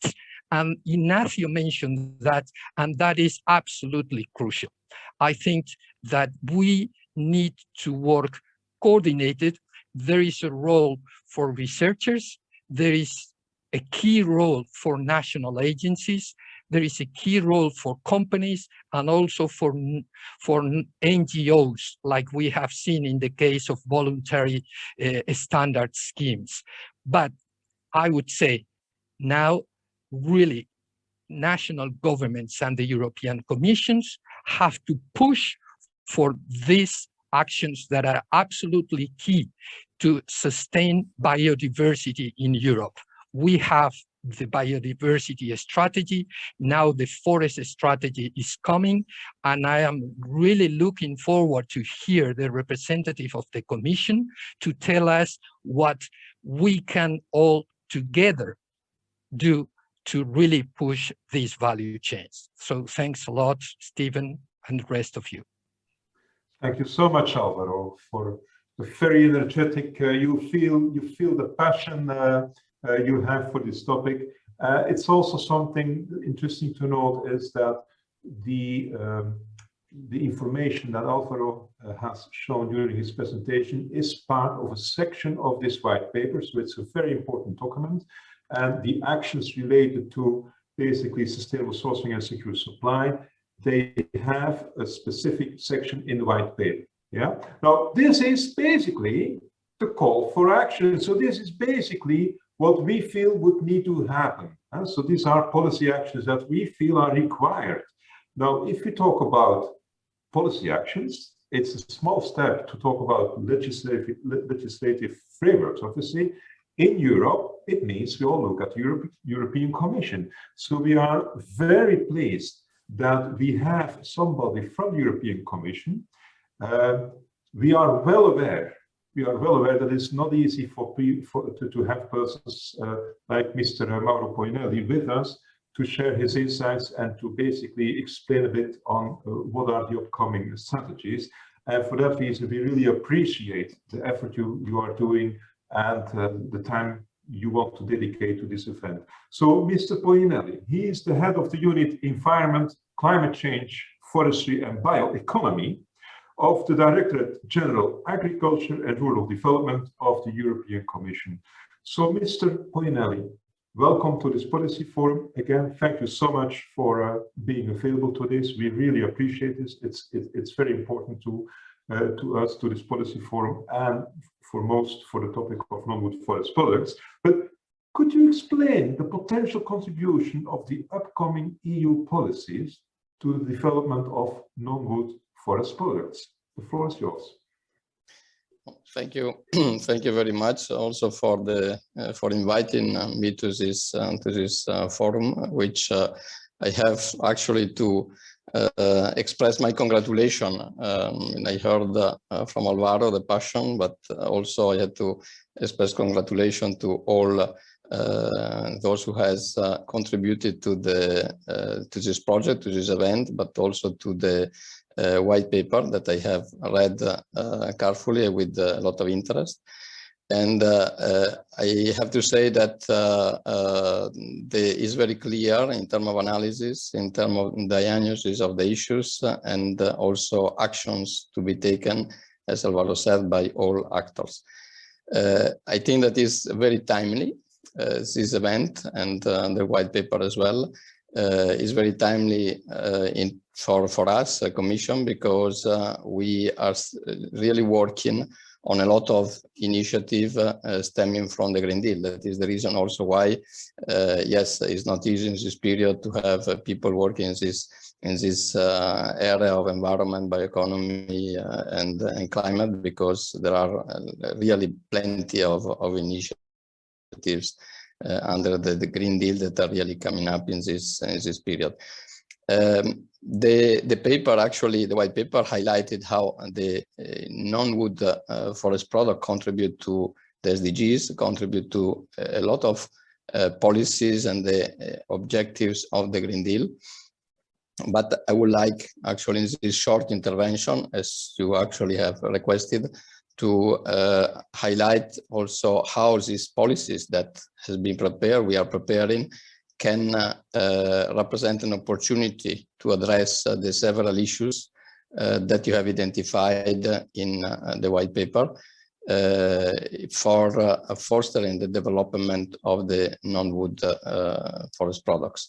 And in particular, how this policy could address the challenges, the main threats, especially climate change, supply constraints, and the limitation of insufficient rewards for those working, particularly on the primary sectors, for the organizational issues all along the supply chain, for the participation of the value added in the chain, and the better connection between the production of these products and the raw material and the final products, which are sold quite often with far much higher prices. The issue of the competitiveness vis-a-vis the fossil products or the sustainable imports, and the sustainability also of domestic production. The issue of more innovation, more skills that are needed, etc. And finally, policy fragmentations and inconsistencies that I heard also today that leave the non-wood forest products quite often out or in a limbo, and that causing actually problems for their marketing. So, in all of that, let me underline and start quite quickly highlighting the initiatives that has been adopted recently, and also initiatives that are still in the pipeline. Quite quickly, first of all, in the Green Deal, the milestone is the climate law. The climate law, together with an increase of the greenhouse gas reduction target by 2030, and the climate adaptation communication. these all together actually are important for the long term of the non-wood products, since these products are very sensitive to the conditions of the ecosystem and are the most exposed to climate change. So actually, these policies are reducing the warming potential and mitigating the impact of the climate change will for sure be beneficial for these products, including the prevention of damages, encouraging the restoration, because that can bring more carbon sequestration and removal of CO2 from the atmosphere and enhance the different ecosystem services. It will favor also low carbon footprint products vis-a-vis fossil products, and so enhancing the substitution and enhancing actually demand for these products. On top of that, on top of this initiative, I would like to highlight the other initiative that has been adopted last year, the circular economy communication and action plan, and the chemical and industrial strategies. This actually put a priority and stress the enhancing of green chemicals and the reduction of the risk for the environment and the humans of all the products which we are using every day. So actually there is a driving of the industry towards less hazardous and natural products and resources. And also here, there is a good opportunity for the product we mentioned. Then the other set of policies is the bioeconomy strategy, together with Horizon. Horizon will be from the next MFF period, the next financial period, will be beef up in financial term, will have more financial resources, and particularly for the areas related to achieving the Green Deal objectives. So low carbon products and possible substitution of fossil materials with high greenhouse gas emissions. So the bioeconomy strategy also stress a lot, and we are working also in the agriculture. We are working a lot to encourage the creation of national or regional bioeconomy strategies, which has to have a concrete objectives and anchored on the territory. So even here, there is a good opportunity, I think, for the non-wood forest products. There are also initiative and funding programs specifically for innovative processing and for innovative products. Then let me underline, had already been mentioned, but just to in passing by very quickly, the biodiversity strategy and the farm to fork strategies, where it is enhanced also or highlighted the restoration of ecosystem services to reduce the degradation and improve their health. Here there are several targets which are related to agriculture and to the agroecological systems, like reduction of pesticides, reduction of excess of nutrients, organic farming, and increase in landscape feature in high biodiversity areas. And on top, there is a particular emphasis on the importance of agroforestry that we heard also today, that is very important for the non-wood forest products. On that, I would like also to highlight for the farm to fork, there will be a framework for sustainable food. for the definition and instruments that can enhance the sustainability in food, including labeling. That will be an area where, under the Farm to Fork, where we are starting to work heavily, and it should promote low carbon products and with lower pollution, and promoting actually higher ecosystem products that can enhance ecosystem services. Finally, the two main initiatives that support economically or frame the sector. First of all, the Common Agricultural Policy. Antonio Paulo has underlined very clearly that this is key for the support of rural areas, and for the support also of the non-wood forest products. The other two institutions, Council and Parliament, are in these days discussing the final steps, we hope, to arrive to the adoption of the future Common Agricultural Policy. I think this is important to highlight how the future Common Agricultural Policy offers a great opportunity for non-wood products, which are local in nature. I mean, they are anchored to their territory. In the new CAP, the new CAP will be more flexible. We are getting away with all the prescription and detailed rules that were in the current Common Agricultural Policy, and the intervention should be framed within a CAP strategic plan, so-called plan, which should contain actually the strategy and answer to the needs of the territory. So here actually it is a good opportunity to include and enhance territorial strategies and supply chains that actually can foster the development of rural area.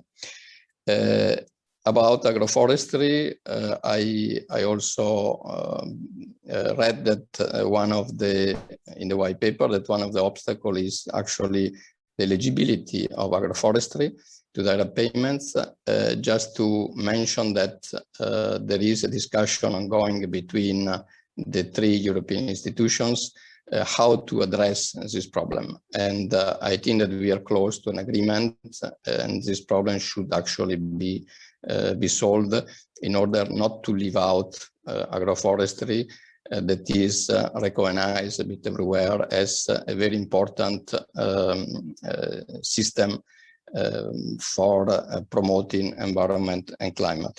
So I think that so to highlight the importance then of the future Common Agricultural Policy. Now two words on the forest strategy. The forest strategy that we are preparing and should be adopted in a few months. We hope actually that it should be adopted in a couple of months. We are a bit late as compared to the schedule, but just to underline that the roadmap has been published, and in the roadmap there are highlighted the main features, if you like. First of all, the multifunctionality of forest, the provision of a number of ecosystem services and products, and it is the roadmap. It is particularly highlighted the provision also of food, of medicinal products and other materials on top of the wood. That of course is also a very important products for the forestry. The roadmap highlights the needs to, among others, improve and safeguard the resilience of the forest against, in particular, climate change, pests and diseases, which are the most important threats that we see today and coming, to enhance the quality and quantity of forest and the ecosystem services related to forest, to restore the damaged and degraded forest ecosystem. And it is highlighted the importance of sustainable forest management for the provision of the multiple function of forest. It is also highlighted the need for new training and new skills and jobs for, as I heard actually, that answer to the question. And of course, it is highlighted the importance of fostering rural development, value chain, and local enterprises, and encourage the multiple function of the forest related to that. Of course, what is important also is research, innovation, and how to secure finance to forest and the forest related activities. And in relation also what I heard from the previous intervention, the forest strategy will try to enhance and improve the harmonization of the monitoring and of the forest, but also on the supply and demand of forest services. That is already in the roadmap actually, and to enhance the governance between different parties, because all the actors should be involved and make their contribution, and also the coordination between the different institutional levels, which is also essential in the case of forest and forest policy. So this is already in the roadmap. The second step that is now running is the public consultation. And here I invite you, organizer of this event, but also all the participants to participate in the public consultation. And I think that it will be important to communicate and to attach, if you like, the outcome of this event to the questionnaire in the public consultation, in a way actually to be sure that your issues and the non-wood products are well represented in the future forest strategy. And I think that is the merit, because the non-wood forest products actually are a complementary part and an integral part of the whole forest system. So thank you. It was a bit longer, but as you see, the initiative we are working on quite a lot. No, excellent. Yeah. Thank you so much, Mr. Poinelli, for basically depicting the landscape of the new and the upcoming strategies that are relevant for our case for non-wood forest products, especially the forest strategy, the upcoming forest strategy. The way you presented it, or the way you explored about this, basically raises high hopes with us, because it seems that there are many of the issues and the items that have been highlighted today, and I'm sure tomorrow it will be the same. They might find a place somehow in that forest strategy. So we are having high hopes on that. Thank you so much. In the meantime, we have a couple of questions coming in. I hope you can stay. You can still stay with us for a couple of minutes. Can we take a question for you? Is that okay? We have somebody, one of the participants that now has been upgraded to basically enable him to use the microphone. It is Mr. Tiago Lima. And well, I will leave it up to him to formulate this question. Mr. Lima, the floor is yours. Please address the question. Yes. Yes, thank you. Welcome, everyone. My question regards the difficulty to monitor the harvesting of the non-wood forest products. So, for instance, in Portugal, and I assume it also happens in other countries, even the legal game species have an insufficient fiscalization and control. So what kind of confidence does the European Union have to monitor the rest of the non-wood forest products? Okay, thank you for the question. I think that as also highlighted well in the white paper, the first thing that we need is actually to have a clear classification of these products, a classification that is harmonized across the EU and agreed. So that is the first step. And that will follow actually a monitoring. I cannot tell you right now what is the confidence to have a monitoring system that is at the EU level, but I think that the first step is to have a statistical system that is put in place. But everything will have to start from a correct classification that need to be done. So I think it's like, well, just to explain, one product is different than another, of course, and then I mean, Alvaro know probably more than me on the detail, but what is fundamental is to know and to have an harmonized system, first of all, across the EU that is statistically recognized, and then to have that included in the statistical services. I cannot tell you what is my confidence to have this system in place, because I think it's very complex and surely not easy in a period where resources in my statistical department colleagues are going down and down, but that is the path. Yeah. Yeah. So, well, perhaps related to that question, we have a question coming in from Alvaro, and as it is related to this, I will take it before we move to the question from the other person. And the question is, might FISE, so the Forest Information System for Europe, FISE, might FISE incorporate information regarding the most relevant European wild resources, so not only timber?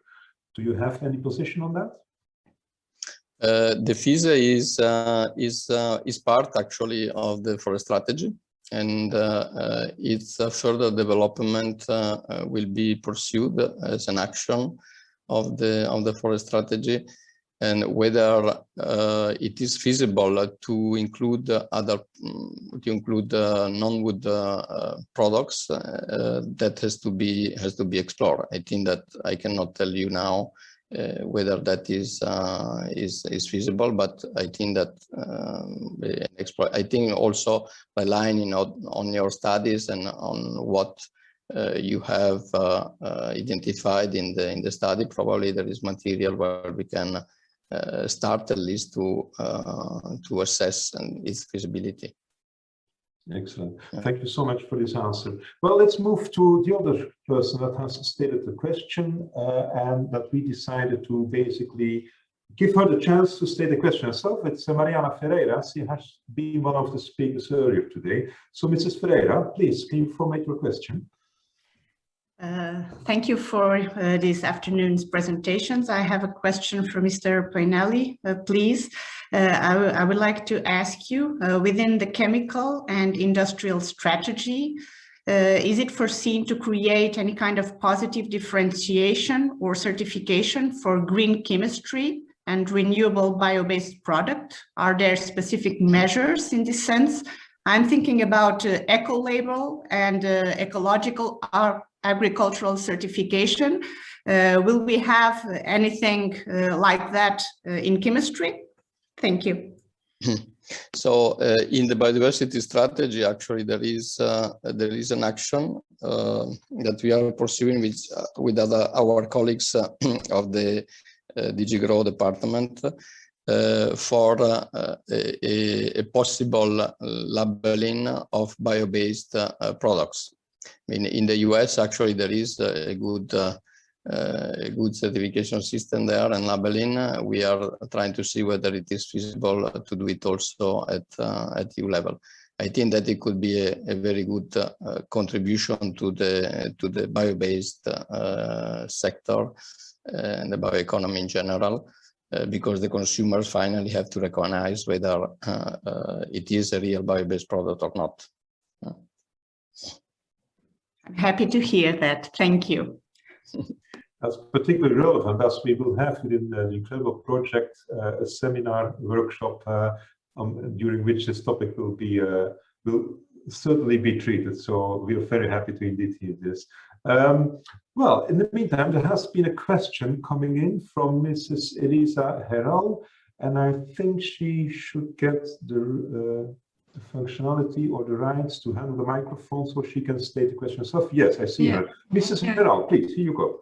Thank you for allowing me to ask my question. So my question is on the EU organic regulation. So many wild harvested products are certified against the EU organic regulation. However, there is no points on the certifying that the production is sustainable and that there is no negative impact on the sustainable, on the natural habitats. And so I just wanted to have your opinion on the best way to address this gap.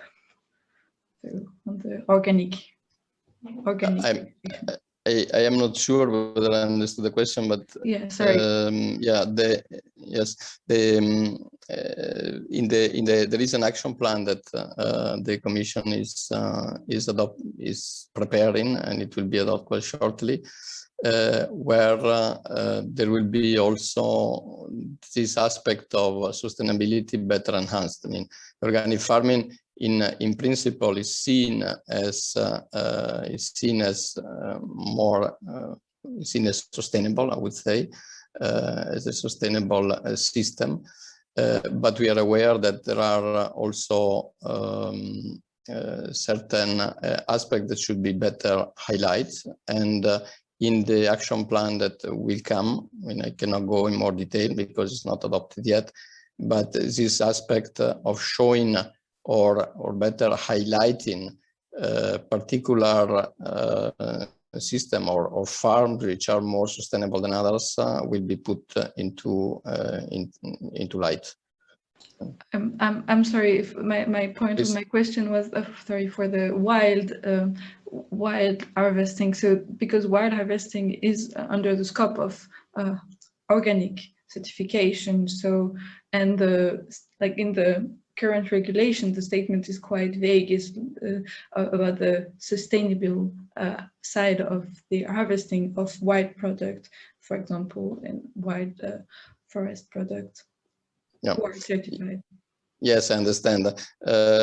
Maybe you can send to me the question. I can check with my colleagues working directly on the organic, because that is very particular. Yeah. Thanks a lot. Yes. Excellent. Thank you so much for taking these questions. In the meantime, I see Ignacio is raising his hand. Ignacio? Yes, please, go ahead.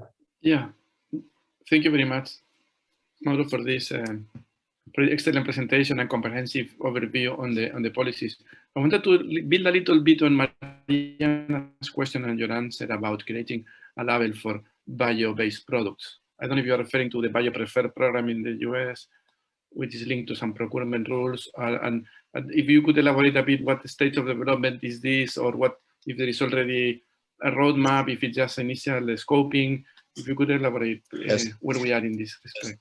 Yes, it is an action that is in the bioeconomy strategy, and the idea is to explore whether it is feasible a system like the US one that you mentioned, and to have actually a label of bio-based products for products which are composed of a certain percentage of bio-based ones.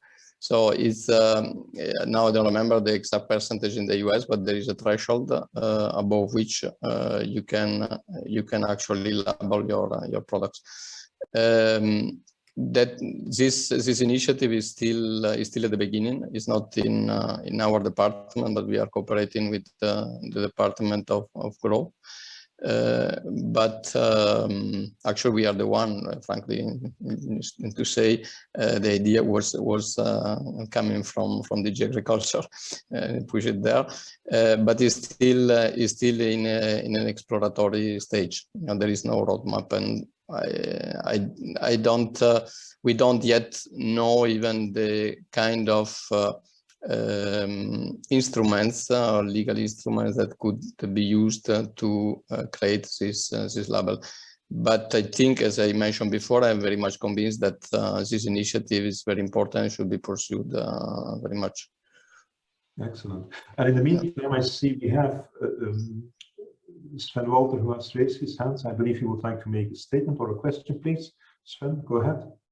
Yeah, thank you. And thank you very much for the insights from the European Commission. It was very exciting. And also the point you raised that actually we need classification systems and unified systems to move ahead. I think that's an important point.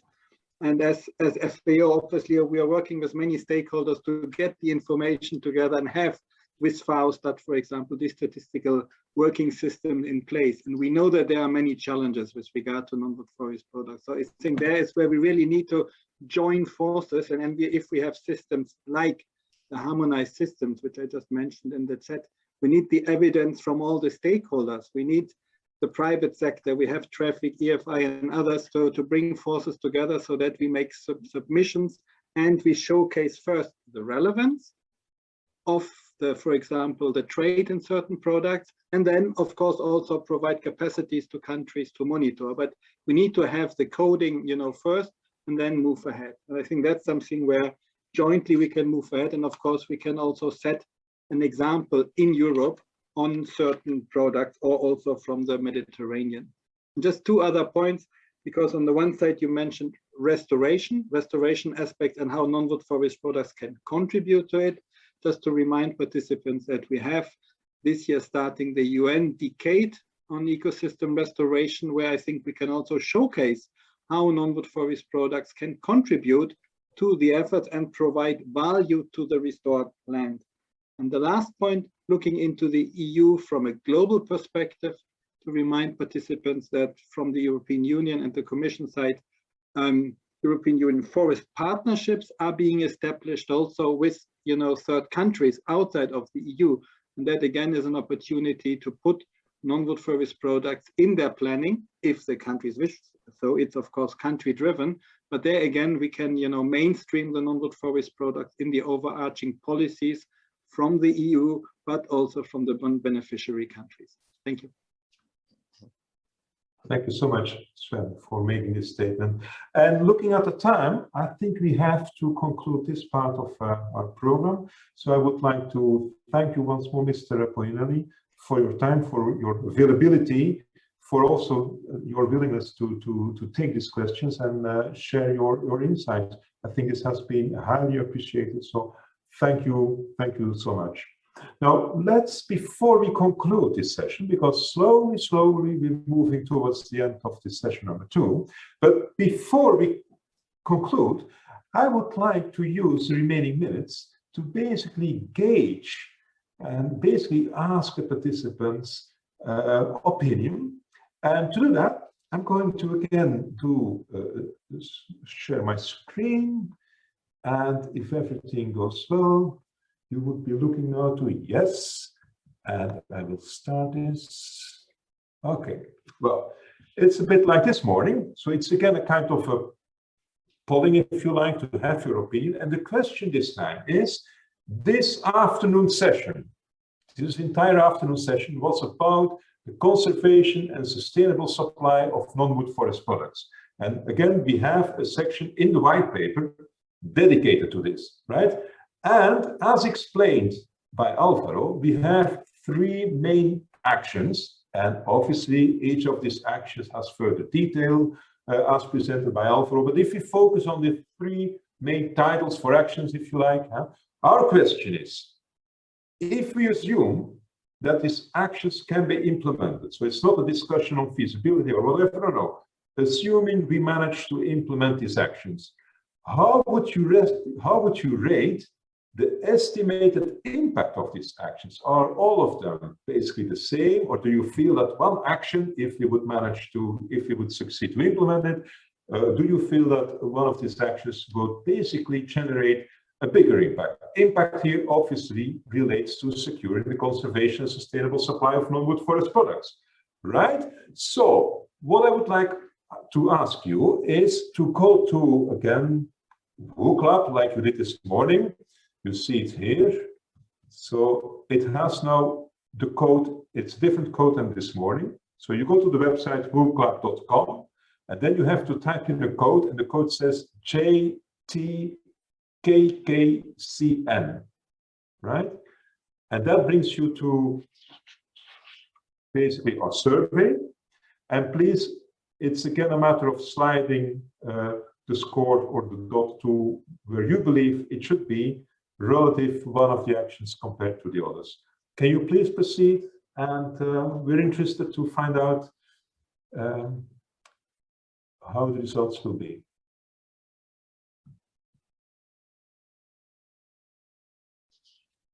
So it's whoclub.com, and then you have to fill out the code JTKKCN. You can move the sliders. 1 means a very low impact. 7 means a very high impact. And again, it is irrespective of the resources that would be required, the feasibility, if you like. It is if we would manage to implement it, how would you feel? Do you think the impact would be? We have 53 persons participating right now, which is quite good.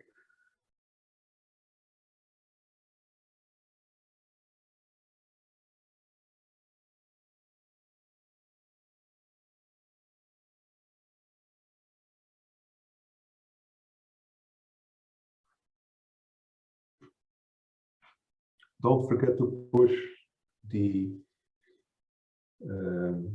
submission button, otherwise your results will not be recorded.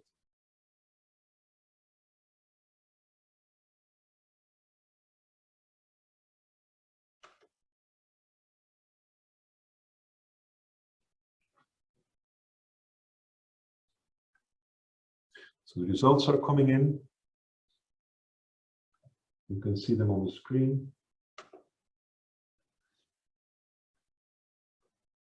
And it seems there is an estimate that the second action to generate, to guarantee fair and secure access to the resource and sustainable harvest levels is considered of slightly higher impact compared to the 2 others, but all 3 are considered rather high, I would say, and roughly equivalent.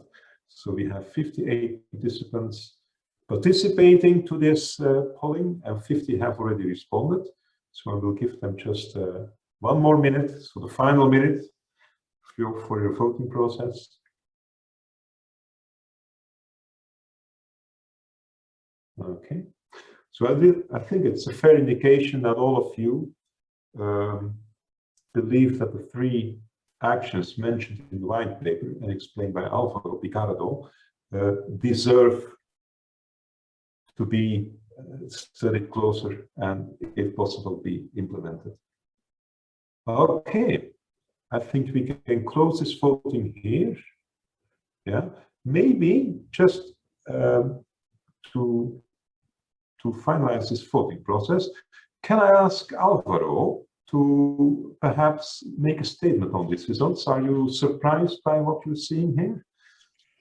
No, I think that there is a clear general consensus on the relevance of the 3 actions. And in fact, I appreciate the fact that the scores were really high in the 3, in both cases. So I would finalize on my own by saying that there's a clear call for action in this, in the need of better information on monitoring systems and better management of the land of this legacy that James Chamberlain mentioned we have received, and we have to leave available for our grandchildren. So thank you very much from my side. Thank you, Alvaro. And I think this is an excellent point to conclude this session. Ladies and gentlemen, this is the end. This is the end of the second session of our policy forum. Before sending you off, let me re-invite you to please read this manifesto that Sven Walter has introduced this morning. It's an important document. It's a 3-page document. Ideally, if you could read it even this evening, if you can find a little bit of time to read through it after the 2 sessions we had today, I'm quite sure that the main content is not going to be a surprise for you. But what is important is that we have a particular use for this document in mind. So tomorrow we would like to come back to this document and see if we can basically use it as a manifesto, a real call for action. But to do that, we would really appreciate to have your opinion or your feedback on the document. That's one thing. Second, we hope you enjoyed the sessions that we have organized today. If you have any comments with respect to the way it was organized, if you have been suffering of connectivity problems or whatever, things that you feel we should address, please let us know. We have only one ambition on this, to try to make it as interesting as possible and as relevant as possible for you. Thank you so much. Enjoy your evening or the rest of the day. And obviously, I just see a message coming in that it's not only the manifesto. If you have a particular feedback that you would like to share on the white paper, obviously that remains more than welcome as well. Now, that being said, thank you so much for your attendance, for your energy, for the questions we've been receiving, for the excellent presentations of all presenters, for Mauro Poinelli for being with us, spending his time with us. It's really appreciated. Good evening, and we hope to see you again tomorrow morning. Goodbye.